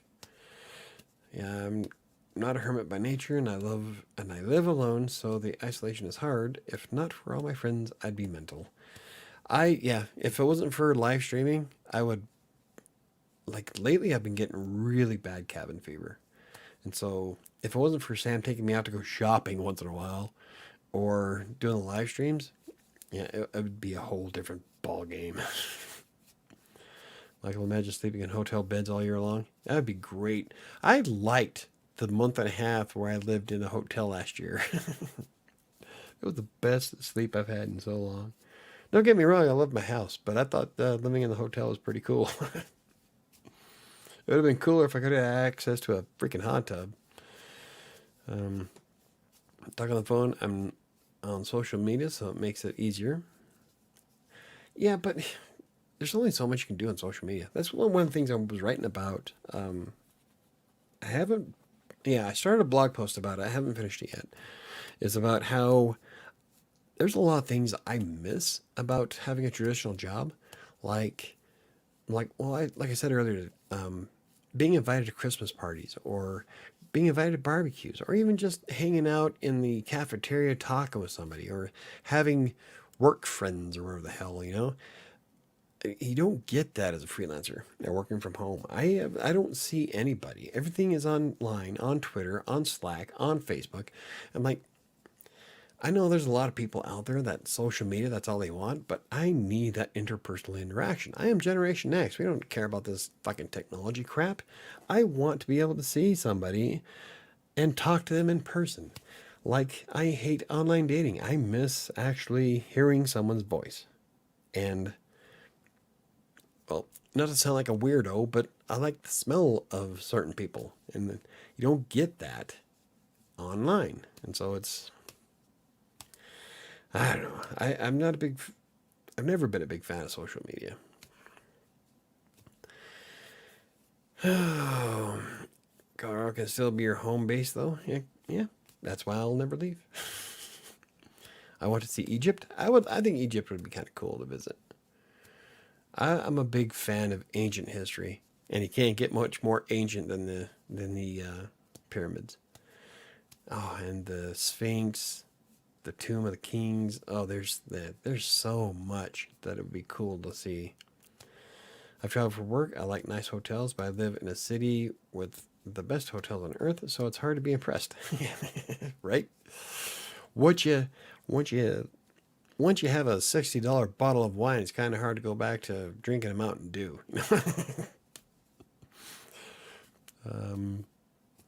God, I really wish I had moved here 5 years ago. Moving back to Wisconsin was the worst decision I ever made. Fuck that state.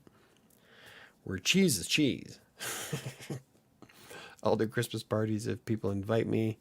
I'm not a complete Grinch. I'll go if there's free food. Yep. Food. Free food. What do the best hotels on earth look like, Nat? Like the ones in Vegas? The MGM? Michael, are there any co-working? The MGM Grand is fucking amazing. Are there any co-working spaces where you live? Yeah, there was in Denver, but I think they closed down during COVID, so I'm not sure if they've reopened yet. Might be fun, and you know, it's an easy blog post video to make. Yeah, I was debating on doing it, but I like having my own space. I like my space. So, but there was a couple. I'm not sure if they're up anymore. I'll have to look. They're big and gorgeous with pools, room service, casinos, and stores downstairs. Oh God, yeah.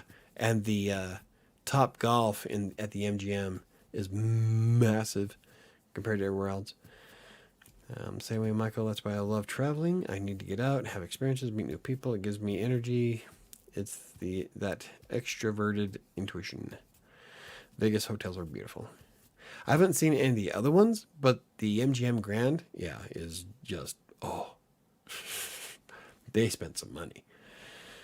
Of course, there are dumps in Vegas too. Yep. The opposite side of the strip where the MGM is at. I'm not sure where that is, but that was probably one of the slummier parts I've ever seen.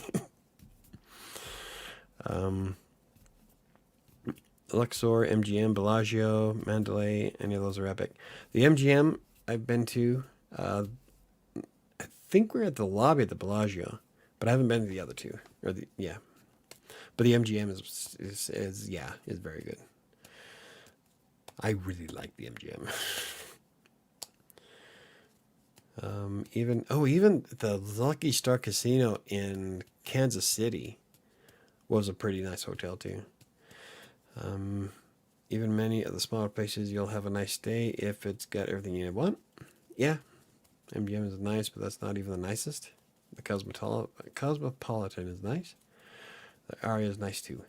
I haven't seen any of those. So, the nicest hotel I was actually in, aside from the MGM, was I don't really stay in a lot of hotels. Like Hampton Inns and Hiltons are all I ever stay in. The what's it called? One of the Hiltons that's here in the middle of Denver. I could stay in for WordPress for the WordCamp Denver, and it was nice.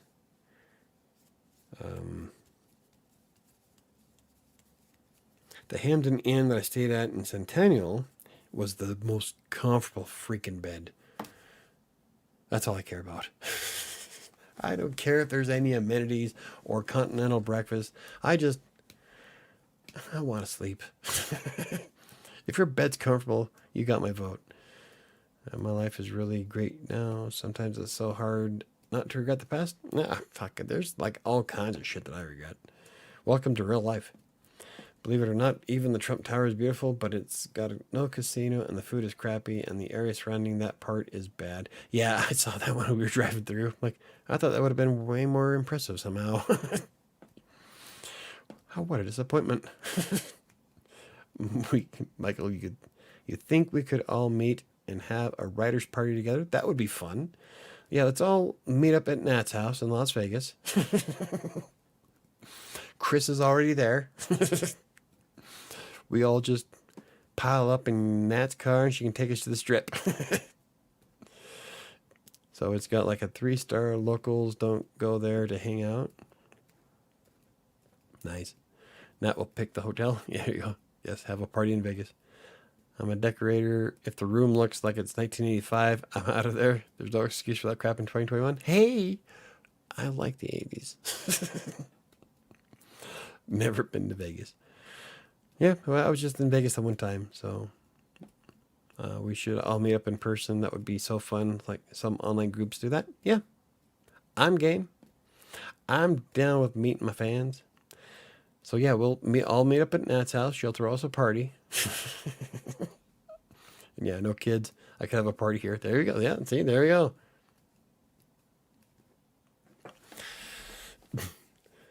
Already there, but I'll be a no-show. Chris has anxiety issues. But yeah, that would be actually kind of fun, I think. I don't know if we'd all be able to come up with a logical time where everybody can be free though, but you know, it's a nice gesture. It'd be fun. And at the moment I get massive discounts on flying, so I can technically I could fly for free if I wanted to go for standby, but we all know how that went. My last experience flying standby was anything but epic.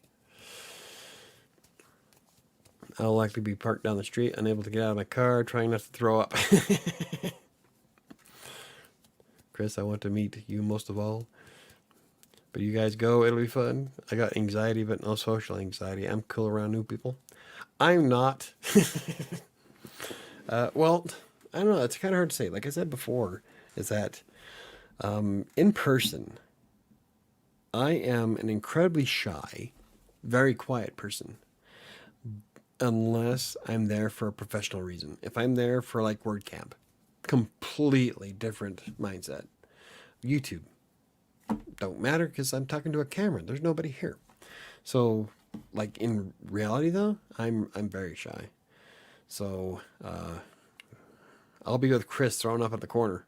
We can make our own little pile. You seem like you'd be the life of the party. Nat would be. Doc, I have to go throw up now. Don't take it personally. Noper's not me. I'm a wallflower at best. I would be the paste under the wallflower of the wallpaper. I'm not that bad. I am incredibly shy, but it doesn't take long for me to read the room and feel comfortable being more open. It seems like a lot of us are anxious in the real life. I guess that's typical for writers. Yeah, actually, I know a lot of writers who are. I'm a businesswoman. I work with people all day. I'm totally go into a room with strangers and start introducing myself. If I was doing something like WordCamp, yeah, definitely. If I was doing a talk, yeah. I'm doing YouTube, yeah. If I was to go and autograph a book, yeah. That's a whole different mindset. That's where I'm like, this is my job. This is what I do. But if I'm there just to hang out or like first dates especially, I'm a nervous wreck. Like I damn near pissed myself my first date a few weeks ago.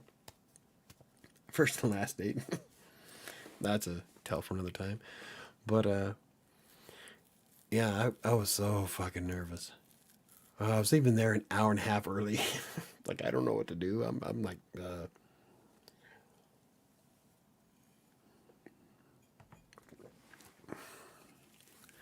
yeah. Whole different ball game. Um, Chris will come for free food. KDC, you have no idea. Also, don't give Michael a raunchy joke at come for free food. Oh, okay. I don't know if you're. I have one. If you want me to go there. I used to be anxious around people, but not anymore. First dates, the other person is usually a nervous wreck. I'm always the other person, I guess. When I was young, I used to practice social avoidance. Yeah, like I say, I've been social distancing since 2001. I'm only anxious if I feel a bad vibe. Uh, See, I didn't feel like when I feel a bad vibe, I don't get anxious. It's the opposite. It's like now I'm ready to. My fight or flight reflex is to fight. So, but like first dates or I was pretty nervous when the singles group got together to meet up at one of the bars here in Denver. But it only took me about an hour to open up. An hour and about, I think I had two double fireballs after that. That was pretty loose. When I was young, I used to practice social avoidance. I'm only anxious. Bye. I'm anxious before dates because I've met so many creepers. Me, no, I can't even say me too. I've met a couple of questionable folk back in the day. Back in the 2000s, early 2000s. I was with Sam for like 15 years. So 13 years, something like that. So most of my adult life was spent with one person. And so I have like no idea what to do. Like, I have no idea where to go. I don't know where 45-year-olds go hang out. Where do we spawn? I don't know. Do I go bowling? Do I go golfing? But that's by myself on a field. Well, I'll go golfing anyway. So I really don't know what to do. So that's part of my issue. But I don't know why I feel anxious. This last time, I really, really liked her a lot. And so I was like constantly worried I was going to fuck that up, which I wound up doing, but for completely different reasons. But aside from that, I don't know. It's weird. I'll make sure for baby. Okay, bring me a smoothie and I'm okay. You and your smoothies, man. Do you drink that Kachava stuff that advertises on YouTube? Kachava, kava, whatever the fuck it is. I don't know. Mud. Hate that fucking commercial. It's really. But I quit online dating for good, so hopefully those days are over. Fuck OkCupid. At least you got to chat with people. I had one person ghost me on OkCupid, and I had another one ghost me on Facebook after the first date. So you got more than that. You're ahead of me. It is so much harder for guys to get dates than it is for women. We have to worry about fucking scams. It's crazy. Like I keep getting all these emails from Zeusk. So and so wants to meet you. So and so wants to meet you. So and so wants to meet you. So I kind of did an article about this a few years ago, where I kept getting all these so and so wants to meet you emails, and so I went ahead and like, okay, I'll go ahead and buy it for 6 months and see what happens. 3 months? No, it was 3 months because it was $60. So I thought, you know what, I got $60. So I threw it in there. As soon as I paid my fee to Zeusk, I never got another message again. Like, oh, well, maybe it was just bad timing. So after spending 3 months browsing around Zeusk, nothing happened. Turned off my account. I'm like, fuck this. I don't have $60 to blow on the off chance. It's like gambling. I don't have $60 to blow on the off chance that I might hit the jackpot. As soon as I canceled my account, so and so wants to meet you. So and so wants to meet you. So and so wants to meet you. I'm like, damn. Oh. And so I started doing some research on it. Most of them do it. Tinder, Zeusk, Match, all of them will do it as a way to get you to buy into it. And then once you cancel, it goes back to send you messages. So keep that in mind next time you're playing around with dating apps, that they will all, for the most part, send you fake emails to get you to buy their account, at which point you may or may not meet somebody. But that's the whole idea behind it, is because you can't read those messages unless you pay. And so every one of them do it. And it's rotten because it plays on people's insecurities. But it is what it is. It's unregulated, and they can do whatever they want to it. So just gotta cross your fingers, I guess. There are way too many jokes and guys that just want to get into my pants. Women get scams too? Yeah, I bet. I'm pretty sure women get scams too. But when it comes to men, when it comes to scams, you will get far more stories about them targeting men, because men are more desperate than women. A lot of women will get on these dating apps for the ego boost. It's like, ooh, they like me. All these people like me. And that's actually, there's actually studies out there people have done where it shows that most women on these apps, I can't say most women on all apps, but a lot of the women that go on these apps are looking for that ego pump. And they have no interest in dating anybody. They just like the thought of somebody hitting the like button. And so you will find way more scams going after men because men are far more desperate, unfortunately. I'm not trying to bash men. I'm just saying that we're more gullible. I'm not. They are. Like, when I get these bots who want me to fall in love with them or send them iTunes cards and shit like that, I am unscammable because I am skeptic of everybody. I question everything. So, it's sad though. Some of these scams, like I know a couple of guys personally that got torn to bits by some woman in the Philippines. He sent like half his fucking paycheck to her every month. Like, dude, what are you doing? But some guys, the guys get incredibly lonely and can't find anything local, and so they take to dating apps, and scammers know this. It's lucrative. Sad, but it's true. Yum smoothies. Been getting into smoothie jello. You like getting into smoothie jello? Jello wrestling? All right. Take some video. I honestly thought it was the other way around. From a guy's perspective, I would have to say no. I do know more men that have been scammed than women, by far. It's kind of sad. We get targeted really easily.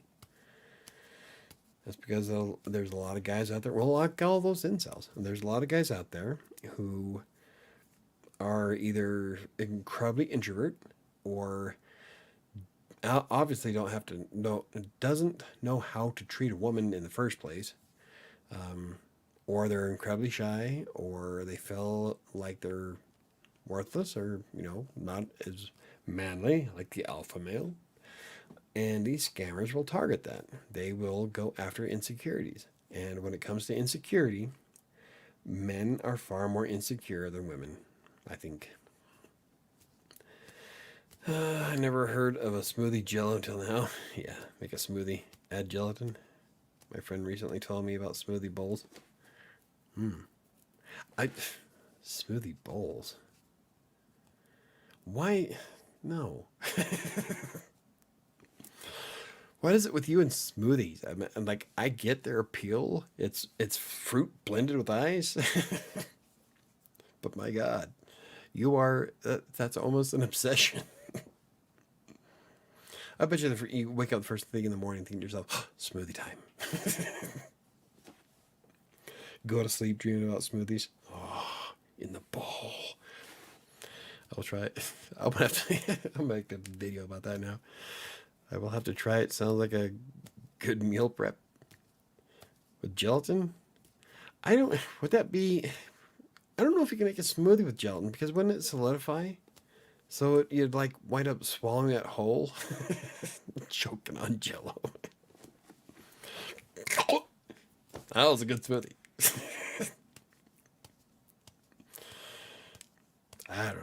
I have shakes. I have a blender bottle. I put my protein shake and I use almond milk. That's good enough for me.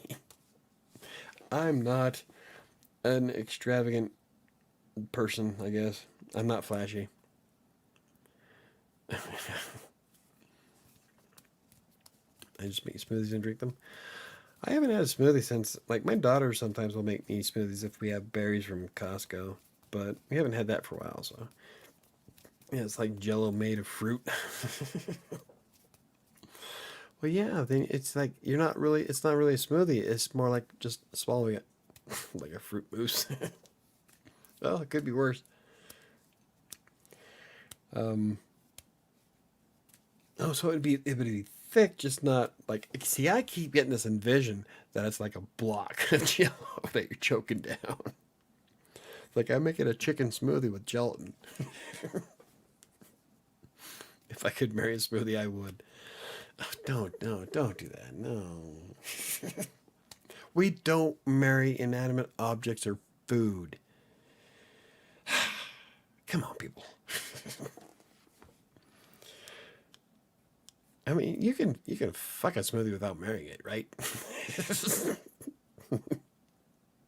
Go on American Pie on it. Okay, well, this is taking a turn.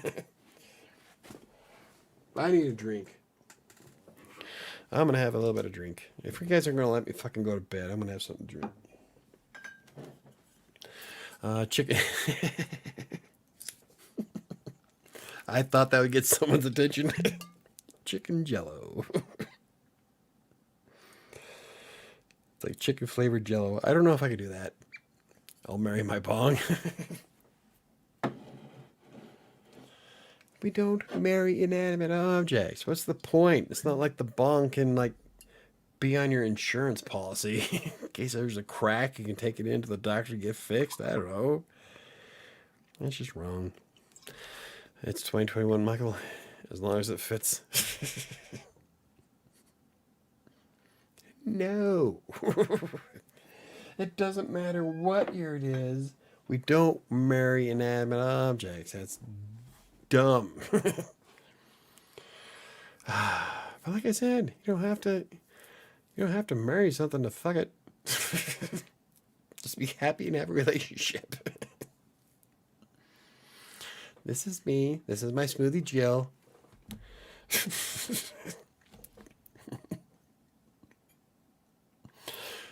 Would you walk around with the same smoothie though? Because after a while, when it get kind of ripe, be like all kinds of Jill starting to smell there, KDC.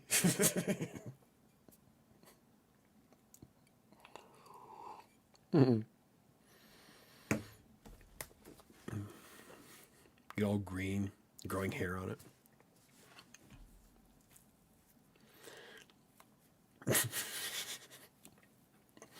Wow. This is what happens when you keep me up too long and I keep drinking. Oh, anywho. I'm pretty sure Mom went to bed, so I'm not worried. Yes, my mom watches the show. I'm sure she probably went to bed by now.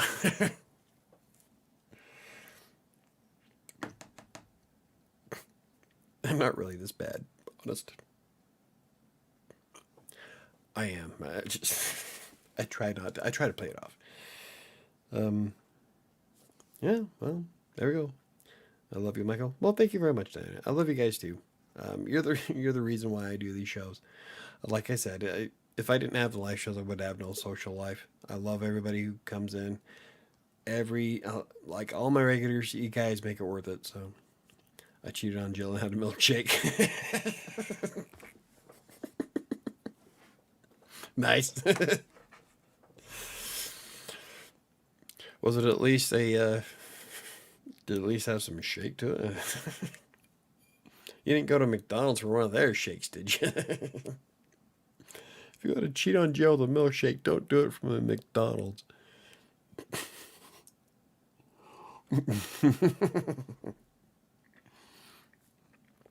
Nice. Acacia bowls are amazing. I don't think I've ever had one. I do think I'm going to start making my own taco salads and taco bowls. We found a recipe for it, but I don't think I've ever had the acacia bowls. Better than oatmeal. Really? I don't know about that. I love oatmeal.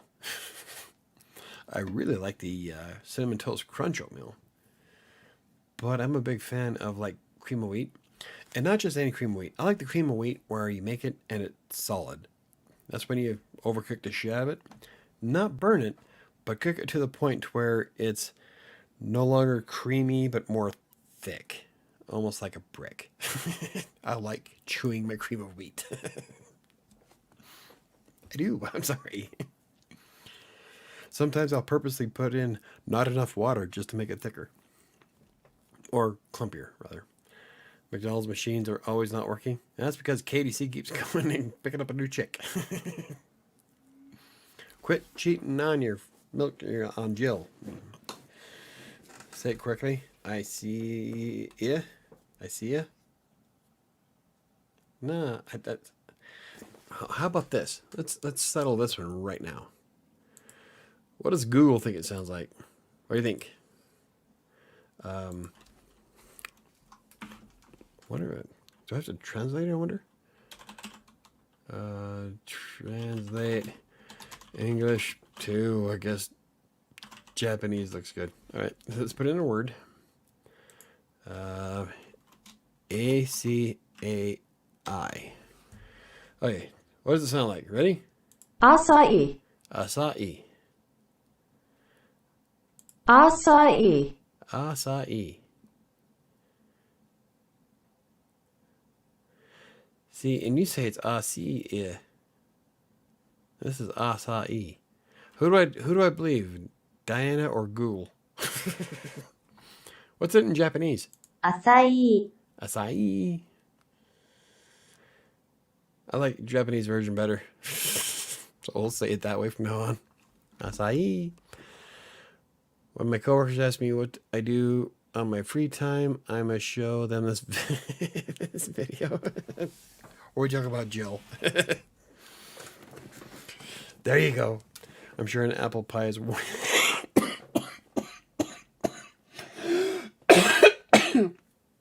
Well played, sir. That was awesome, Neo. How dare you question my knowledge? That is his. I say it.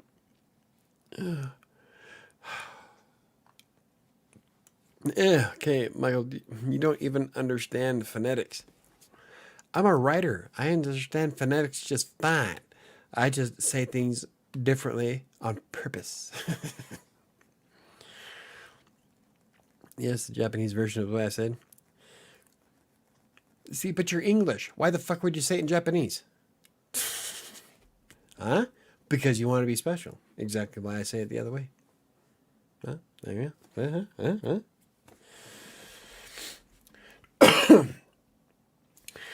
You. It's like the art. I don't even know where that went. Nope, there it is. You. Okay, so like the argument I had on Textbroker with the there's two versions of the word ambiance. And you have a version that is spelled with an A and a version that is spelled with an E. Virtually identical, means the same goddamn thing. One is English, one is French. And for about 2 months, I argued with the editors on Textbroker because they wanted me to use the French version. Excuse me. Are you still live? Yes. I want to say hi. Fuck off. I want to say hi. She seemed to say. I'm telling a fucking story. Okay. Tell your story. Oh my god, everybody's in here with you. Why are you here? Because I took off early. Then go get the girls and get out of my house. I'm going to. I just wanted to say hi. Okay, now you fucked me up. I'm sorry. One is French, one is English. They wanted me to use the French version. I told them no because I'm a fucking English writer. So I won that argument eventually. Sam says hi. Say hi. I can't believe you're still on. I can't say hi. I can't either, but you know, everybody's, well, not everybody, but let's see, because that's what people in the store told me. Oh, fuck the people in the store. They're not American. Costco sells them. Cool. In the frozen section. Acai bowls Yeah. in Costco. Uh-huh. What are they? They're weird. I don't know. I've looked at them. Everybody says hi. She can read, by the way. Yeah. They're weird. What do you mean by weird? I've looked at them. They're like, Okay, you know the weird seeds I have? weird They're to me fruit? would be like a bowl made of slime. You want to be a little bit more specific? Yeah, like that. A bowl made of slime? Did I Are you show guys my trying to get pudding? me to eat slime bowls? Did I show you my pudding that I made the other day with the little tiny seeds? The chia seeds? Yeah. They look like tapioca. Yeah. Yeah. From what I saw, it looked like it was similar to that, but like with fruit and stuff. And slimy? I don't know. My pudding's kind of slimy. I don't know if it's actually slimy. I've never tried it. It just looks like it would be slimy. My pudding's a little slimy anyway. That's something you should never hear. Look, Sam, Katie C says you look great. Ron says hi. They were experts in acai. Don't question their authority. See, I thought will. It was called a kai. A kai. I will question it because I'm an American. I say it like Acai. acai. Good job. Acai. The only difference between that and Acai. acai, that's Japanese. Is Klingon in here? I could get them sometime. We could try them. What, Klingons? No, the acai or Acai. No, we gotta say it like that. We gotta say Acai. acai. We're gonna offend somebody. It's frozen fruits. Acai. I'm going to Costco. I'm looking for some acai bowls. Dude, it's just a tropical smoothie in a bowl. Make a fruit smoothie, add acai, add chai seeds, hemp chai seeds, or silver almonds. I have hemp seeds too. Well, hemp seeds would be pretty easy to get in Colorado. Let it thaw out at room temperature. The point is that it's amazing. Huh. Add Might all have that to to a bowl. I have to try it. With acai. Okay, I'm gonna go change. Not after Get out slimy. here. I don't know if I can eat a slimy bowl. I don't know if it's slimy. I know the chia seeds are a little slimy. Like tapioca? Yeah. Tapioca.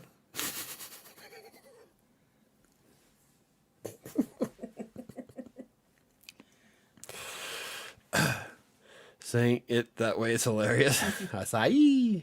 Okay, you guys have a good night. I'm going. You sound really drunk when you say it that way. I am really drunk. I'm not really drunk. I'm buzzed though. How much have you had?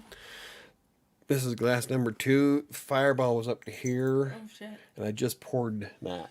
Oh, you know better than to do that with that. That's so much stronger. You said.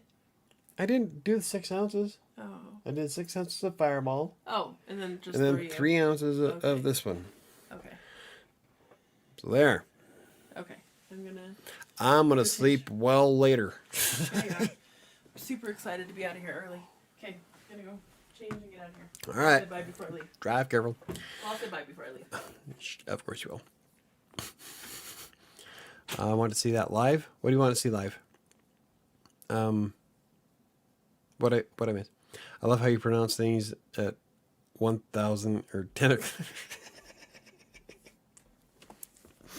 I love how you pronounce things at 1,000 at night. That's what I read, and then it dawned on me. Oh, that's supposed to be 10. Michael at Costco asking for acai bowl. Casey, do you have a girlfriend? Like, did it work out with that girl? Number 2 on camera. We're not gonna do number 2 on a camera. I'm sorry. This is not a fetish site. The cat tried to stop him. Sabia. And that is Borsa de Sabia. Huh. That is your full name, Borsa de Sabia. It's Italian for essentially bag of sand. So I named him Sabia when he was a kitten because he was sand colored. Yes, we're talking about you. And then he just got fat, and so we added the bag part to it. That was the sandbag. Huh. The cat is the perfect stoner cat. He's like chill. Always chill. Always. The number of drinks you had, 2 on camera. Okay, thank you for clarifying that. Yeah, I've had 2 on camera. I only drink on camera. That's not true. I drink on Wednesday. Everybody's worried I want to turn into an alcoholic. I'm like, no. I don't have to drink. It's Friday night and I've had one hell of a week. I'm gonna fucking drink. Every week's a hell of a week, which is why I drink a lot. Of course, I don't really drink nearly as much as like a lot of other people, to be honest. Like, this will be the only 2 drinks I have the entire night. And I know people that'll take out an entire fucking bottle. So, I don't have a problem. You can get really creative with your channel. For Christmas, you should show off your lights. I'm going to. I put them up on Instagram last year, but I think this year I might actually do videos. I'd maybe do shorts. Chug it. Oh, no. It's too expensive to chug. I don't have much of it left. And so, like, I need to like, draw it out as long as I can before I go to the liquor store. Because the liquor stores near me suck-ish. I have to go all the way out to Brighton to get the stuff I like, which is kind of a pain in the ass. So I don't want to, like, if I chugged it, I'd have to pour another one, and then I won't have anything to drink on Monday. You're over 21, so you're allowed to drink? Yeah. Only drinks during live streams. However, he does live streams like every damn day. I used to. Or at one point I was doing 3 gaming streams, the podcast, the live stream for WriterSanctuary, and then I only had like 2 days off. Wednesday and Sunday. No, I had to stream on Sunday. Wednesday and Saturday were the only 2 days off that I wasn't drinking at one point. Yes, I am in no position to lecture Michael about drinking during live streams, right? If Right. y'all, go back and look at episode 2 of the podcast. Chris and his Tito's and milk. He doesn't drink on Tuesdays. He is talking about fitness. That's Yeah. only because we stream in the morning now. Yeah. That's the only reason, because we were drinking Ultimate Yeah, Fitness. I was drinking it Tuesday nights, but it's kind of, Sam says it's ridiculous for me to drink at 11 o'clock in the morning. Yes. And I can't drink because I gotta go to work. So I don't drink on Tuesdays anymore. I drink on Wednesday. Question for you and everybody. Okay, Sam's got a question. What? If I don't convince you to fly out to Utah on Monday, can I join on Monday? Oh. I'll be here. Yeah. Don't sound so thrilled. I'll tell you later. Okay. I guess there's not much room. I join on Discord. It's always fun. I'd rather Alright. hang out in here. I like to hang Sam out wants here. to join on Discord.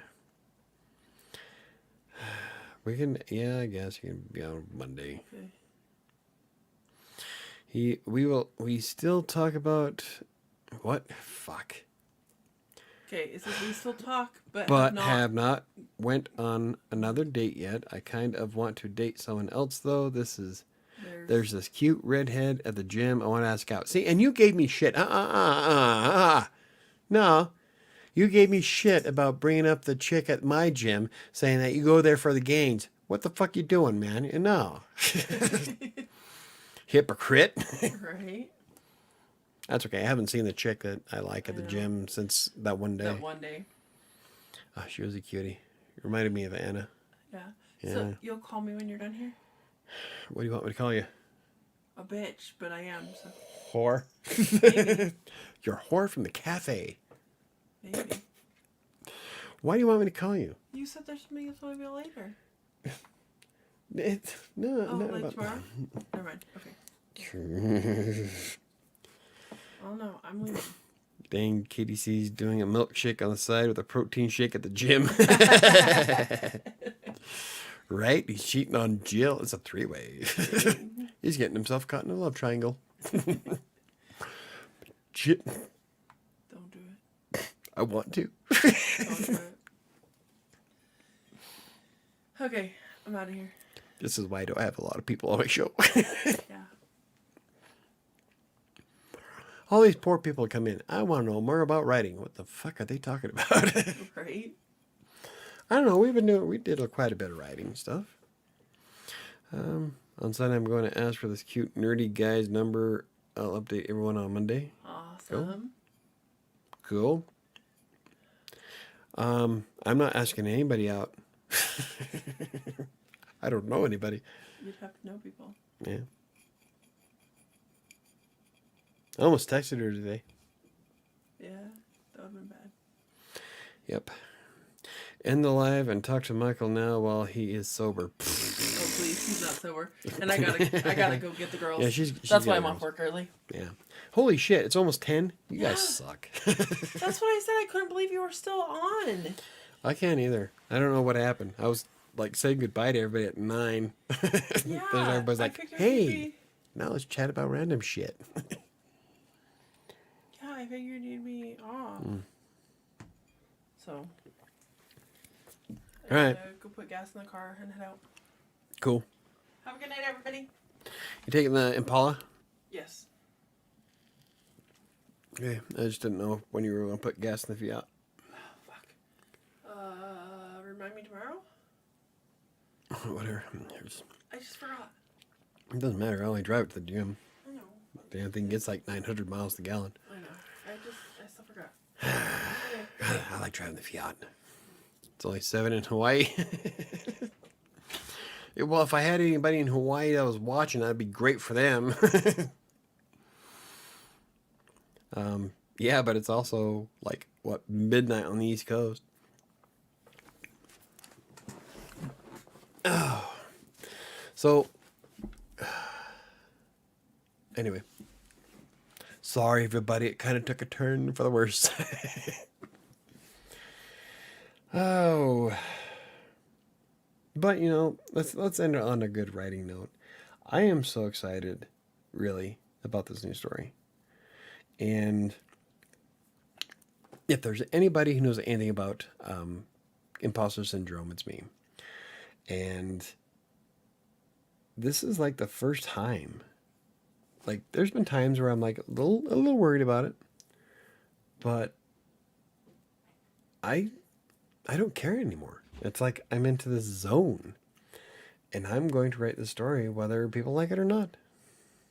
I'm pretty jazzed. I'm excited. I'm really excited to get the ebook done. Hopefully it'll be the next Friday. If you can't tell, I'm wrapping this up because it's 10 o'clock and I am getting liquored up. I don't think you guys want to see me pass out on camera. Might go viral, especially if I yak on my keyboard. Don't want to do that though. Anywho, so we're wrapping things up. Today's topic was kind of weak. Yeah, I admit it. I came up with it first thing this morning. I'm like, fuck it. And I've already done a video about it, so gains always come first. Yeah, see, but you're like, no, you told me I couldn't, no, you said I couldn't do it at all. So, yeah. Hypocrite. Go drink your shake, you bastard. I don't know if I can, like, approach anybody at the gym anyway. Because I'm like thinking, no, it's like approaching women at the store. Like, she's there trying to buy something now. What gives me the right to fucking bother? Oh, depends what aisle she's in. Anyway. Michael, that's awesome. I can't wait to read your ebook. I can't wait to put it out. So I'm hoping next Friday. That's the goal. So let's just restart this live stream from scratch. Not at fucking 10 o'clock at night, no. That's not going to happen, dude. Because I've been drinking. I don't even know if I can go through the topic tonight now. I did a video about it. About why I don't do... I did a video about why I don't do Textbooker as much anymore. I would like to do more videos, though. I just don't know what the fuck to do now. Like, I'm telling you, 70% of the traffic to my channel is for Textbooker. I have no idea how to get anything going for anything else.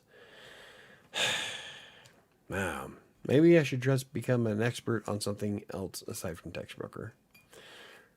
Maybe I'm an expert on vocal, or maybe self-publishing. I could do that one. Maybe.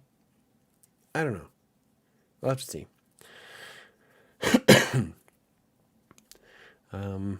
The store is a gold mine for some guys. See, and I can thump your melon. That's such a corny line. She's shopping. I don't want to interfere with somebody doing shit. It's like going to someone's job and like hitting on them there. I'm like, she's trying to do a job. Leave her alone.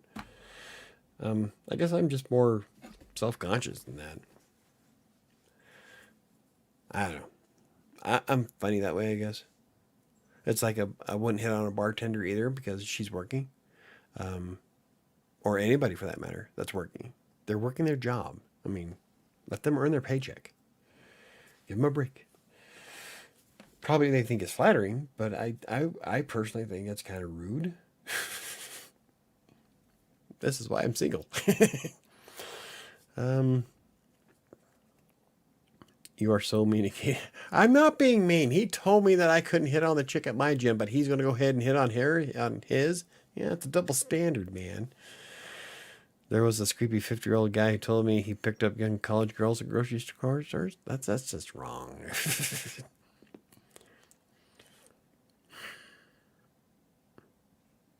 I don't know if I can do that.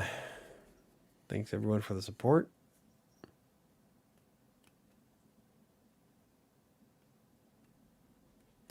You gotta go super niche where there's less content already out for the topic. That's why Textbooker was such a great topic. It is, but I don't use Textbooker anymore. I've outgrown it. And so the shit that I grew into is highly competitive. And so, like, I don't know where to fucking go with it now. I don't know. Well, I'll try a few things. I'll throw out some more WordPress stuff, some blogging stuff. Blogging especially is fucking saturated as all hell. Maybe I can focus on vocal. The vocal video did fairly well. And Hub Pages. Hub Pages does pretty good too. So maybe I should just try being an expert in those. I don't know. Or you can all just watch me live, get drunk, and then get paid for it. It's a weird place to pick up girls, right? I don't know about the grocery store. Granted, he did not look 50. Well, there you go. I don't know what I'm going to look like 50. I definitely look 45, I think. I don't act 45. Depends on the day. I don't know. Then you got those guys that they just want to get laid, and that's not what that's not what I'm after. Yeah. So I wouldn't want college girls anyway. There's a lot of fucking drama. No. You should write about Fireball. Well, it's not just writing. I want to. It's the YouTube videos is what I'm worried about. Wattpad stuff, vocal. Probably Wattpad has quite a bit of people on YouTube. Vocal has been getting quite a bit of attention, so I might just maybe become a vocal expert. I don't know if I have time for that though, especially with trying to do the ebook and this new book that's coming out. Like the ebook, I named it as Freelancer's Tale, and then my next book is Kingmaker, and I'm trying to do both of those at the same time is a pain in the ass. So I'm hoping to get the ebook done soon. People will write content about wine and other alcoholic beverages. See, I'm not talking about writing. I'm talking about the YouTube channel, damn it. Write a story about a psychopath that drinks Fireball. There you go. Are you like saying I'm a psychopath? I'd be more of a sociopath than a psychopath. High function sociopath.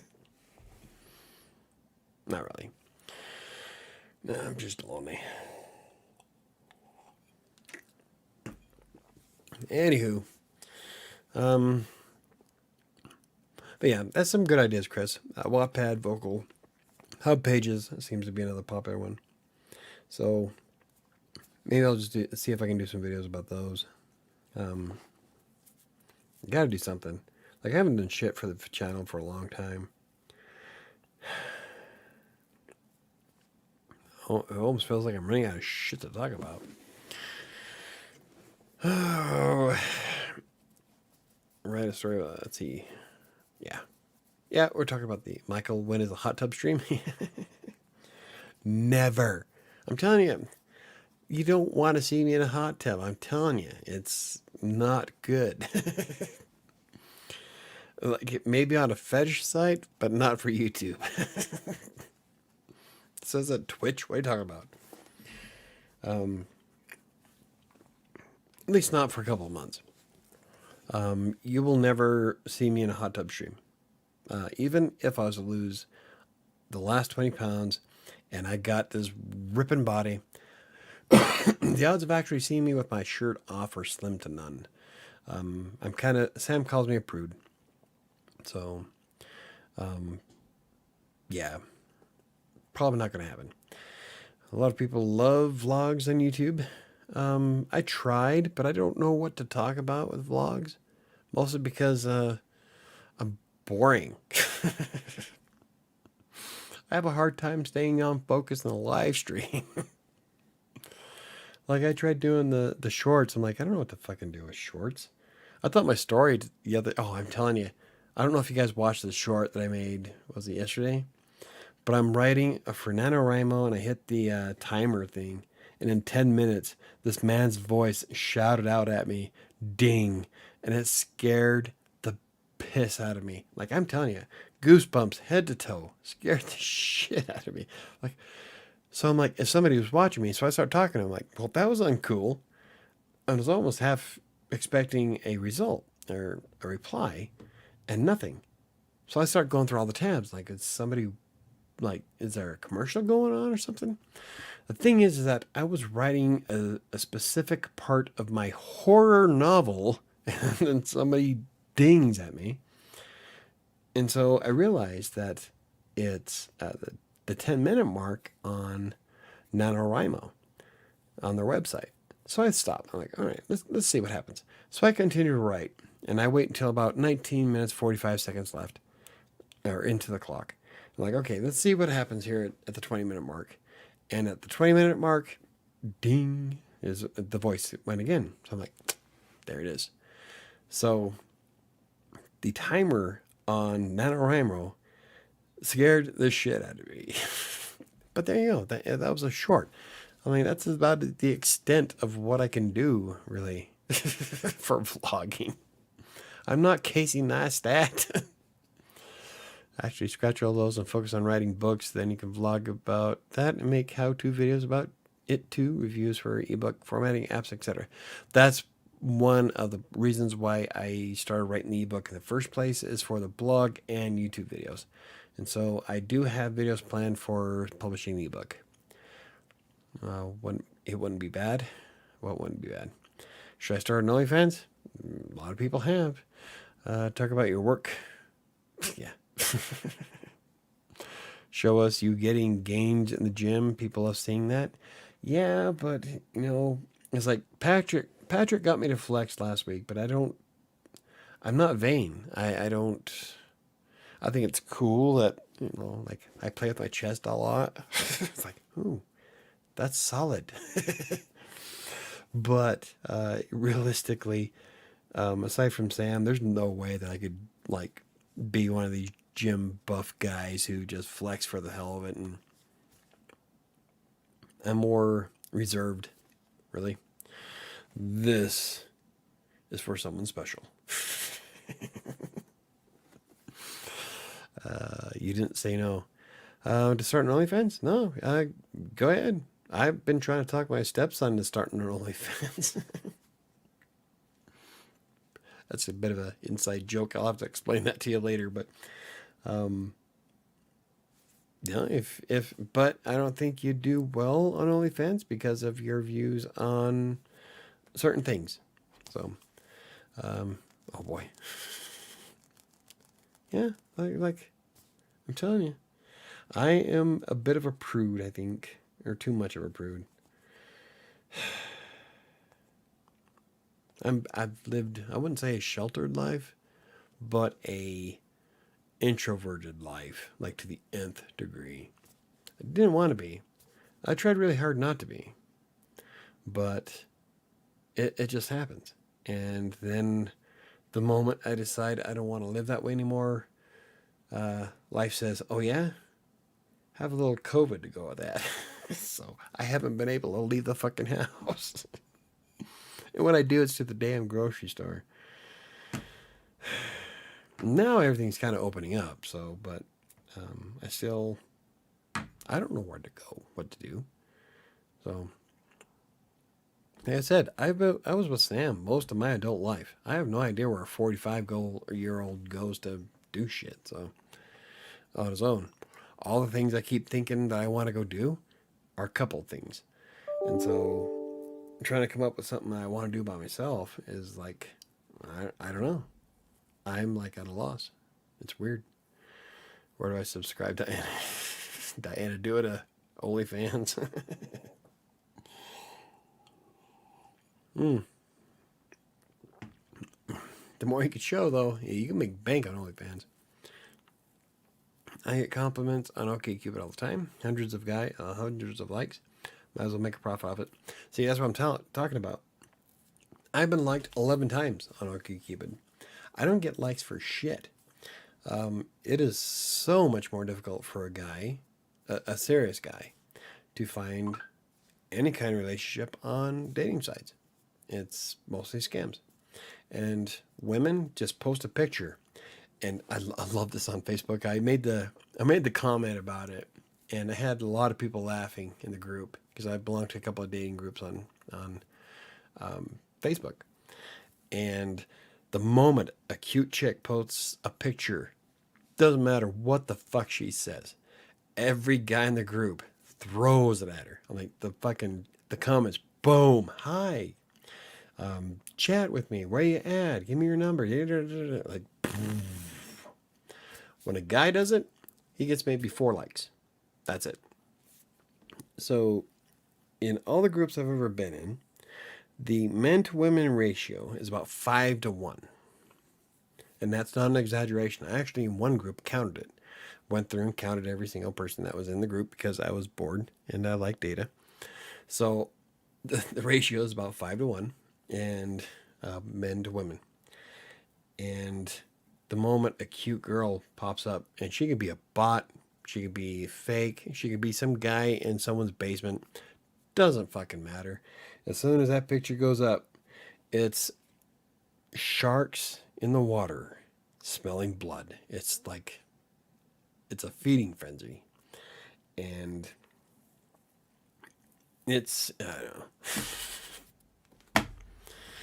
It's harder. It's harder for a guy who's serious about a relationship. Could my employers find out? Probably. In fact, there's stories about people who got fired or released from their committee jobs because of their OnlyFans account. I get compliments on the cover, yada yada yada. Tell that already. She's serious, Michael. I bet she is. I'm serious about trying to get my. Okay, so it was my stepson's idea, and I keep pushing for it because I think it would be funny as hell. But it would be a great fetish site. So,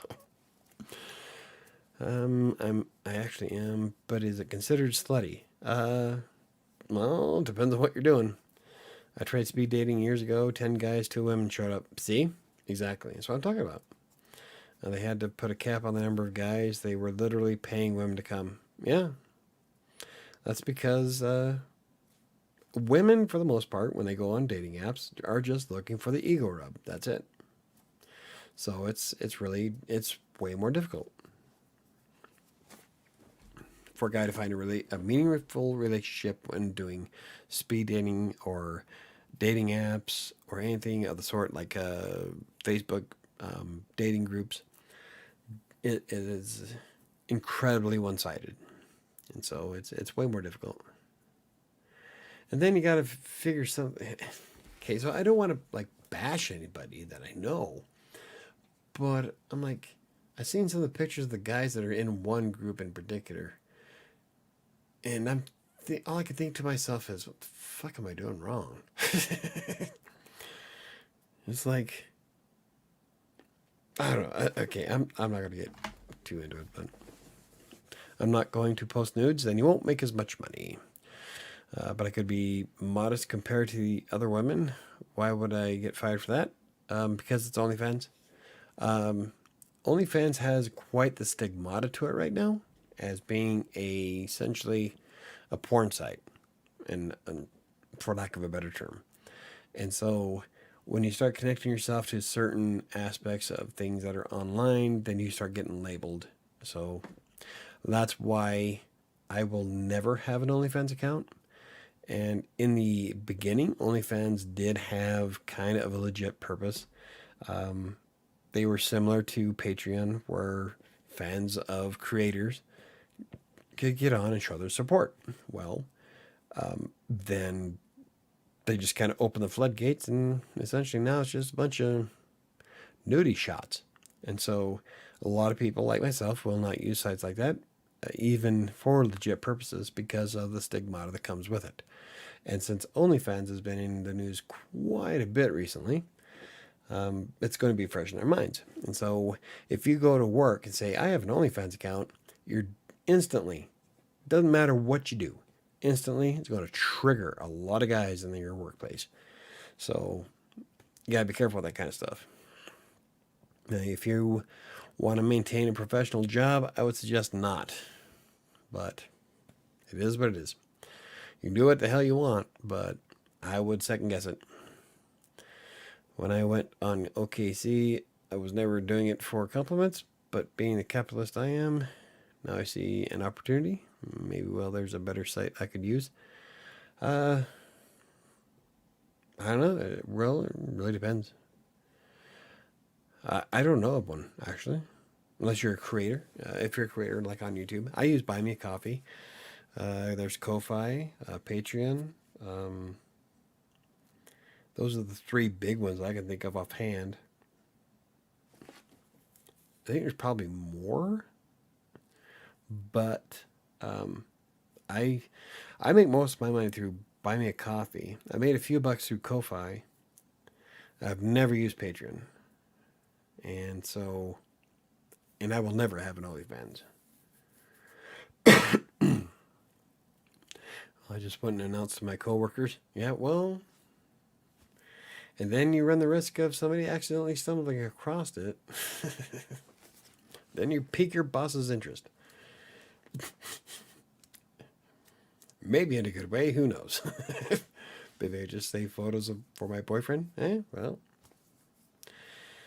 I see, there's another thing. It's like, I've never been into sending nudes. I'm like, it's like window shopping. Why go out and stare at something that I can't afford to have? I'd rather have I'd rather have it right in front of me. But I just want to see how beautiful Anne is. I've seen her in person. She's quite cute. Like there's this one picture I like of hers a lot where she has her head down, she has her hair flowing, and she's smiling. She's got a very pretty smile. So yeah, she could probably do really well on OnlyFans. Sorry, KDC, you'll never know. So he goes drinking a Slurpee now. What? I'm not drinking a Slurpee. It's whiskey. I don't show my face on YouTube. So yeah. What are you talking about, Slurpee? Am I slurring too much? Now you got me like all kinds of confused. It is 10:20. What do you expect? I should have been done an hour ago, an hour and a half ago.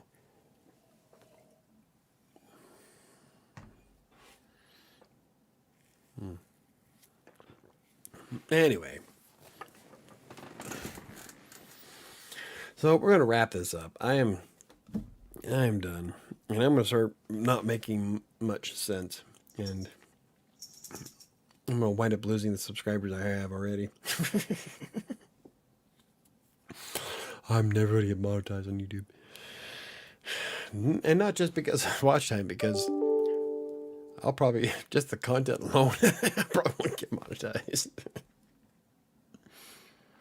I said the C word, COVID. I'm sorry, I'm running out of frozen drink metaphors. Well, I'm going to wrap it up. It's getting pretty late, guys. I did have something I wanted to share, but I don't know now. My mind is mush. Wow, that's what it is. See, what is it? Acai. Acai. That's an acai tree. I gotta remember how to say that so that when I go to Costco, I'm looking for your acai bowls. There are just so many ways I can make money. It's overwhelming. Yeah, I just unsubbed hours ago. Yeah, I bet. Good night, people. Hope everyone has have a great weekend. See you on Monday p.m. Good night, Ron. I'll see you on Monday. Why did you unsub? Most people do. Like, I've been watching my sub count go from 1330 to 1329 back and forth for the past 2 days. It's all good. Good night, Ron. Hey, what about Hyuga? We forgot all about that. Hyugazen. Hyugazen. That's on Mondays. I do the hashtag for Hyugazen on Fridays, or on Mondays. Thank you all for hanging out and watching, even though we didn't really. What the fuck did we cover the past 45 minutes? I am excited about the books. I got both books coming out. Hopefully the ebook will be out on Friday, next Friday. That's the goal. Cross my fingers. Can't guarantee it, but that's what I'm shooting for. The next book I'm writing, Kingmaker, that is not going to be out for a couple months. So, but it's going to be an awesome book. Hopefully, as soon as the ebook goes up, I will make a video, blog post. I'll share it on. You'll know. I'll make it obvious. Good night, all those who are leaving. I think we're all leaving, Neo. Yeah, we're all going to be wrapping it up. I'm sorry that tonight's topic was kind of lame. I'll come up with a better one for Friday or next week. Don't forget that in a couple weeks I will be in Utah for 5 days with my mom, and we're going to be doing the podcast from Utah on Friday talking about her book and what things are going to come. So that should be pretty fun. Mom drinks Mom drinks more than I do, so that'll be an interesting evening. I don't know. We'll be able to hold it together, I think. God damn, it just made my family sound like a bunch of lushes. It's not that bad, really. I can do boudoir photos. Boudoir photos aren't too bad. God, see, you're sidetracking me again. Aside from that, I think that is it. I'm gonna try to get some more stuff up this week. I'm really excited about the book. So that's going to be my main goal is the ebook and the new book. So I'll try to wrap things around after that. But I guess we'll find out. I am going to call it a night, though. Good night, everybody. Thank you for watching. Hopefully, I didn't lose too many of you. I'm going to pour me another drink, probably. I don't know, probably not. I've drank quite a bit for me. Anyway, have a good night, and I will see you on Monday. Maybe.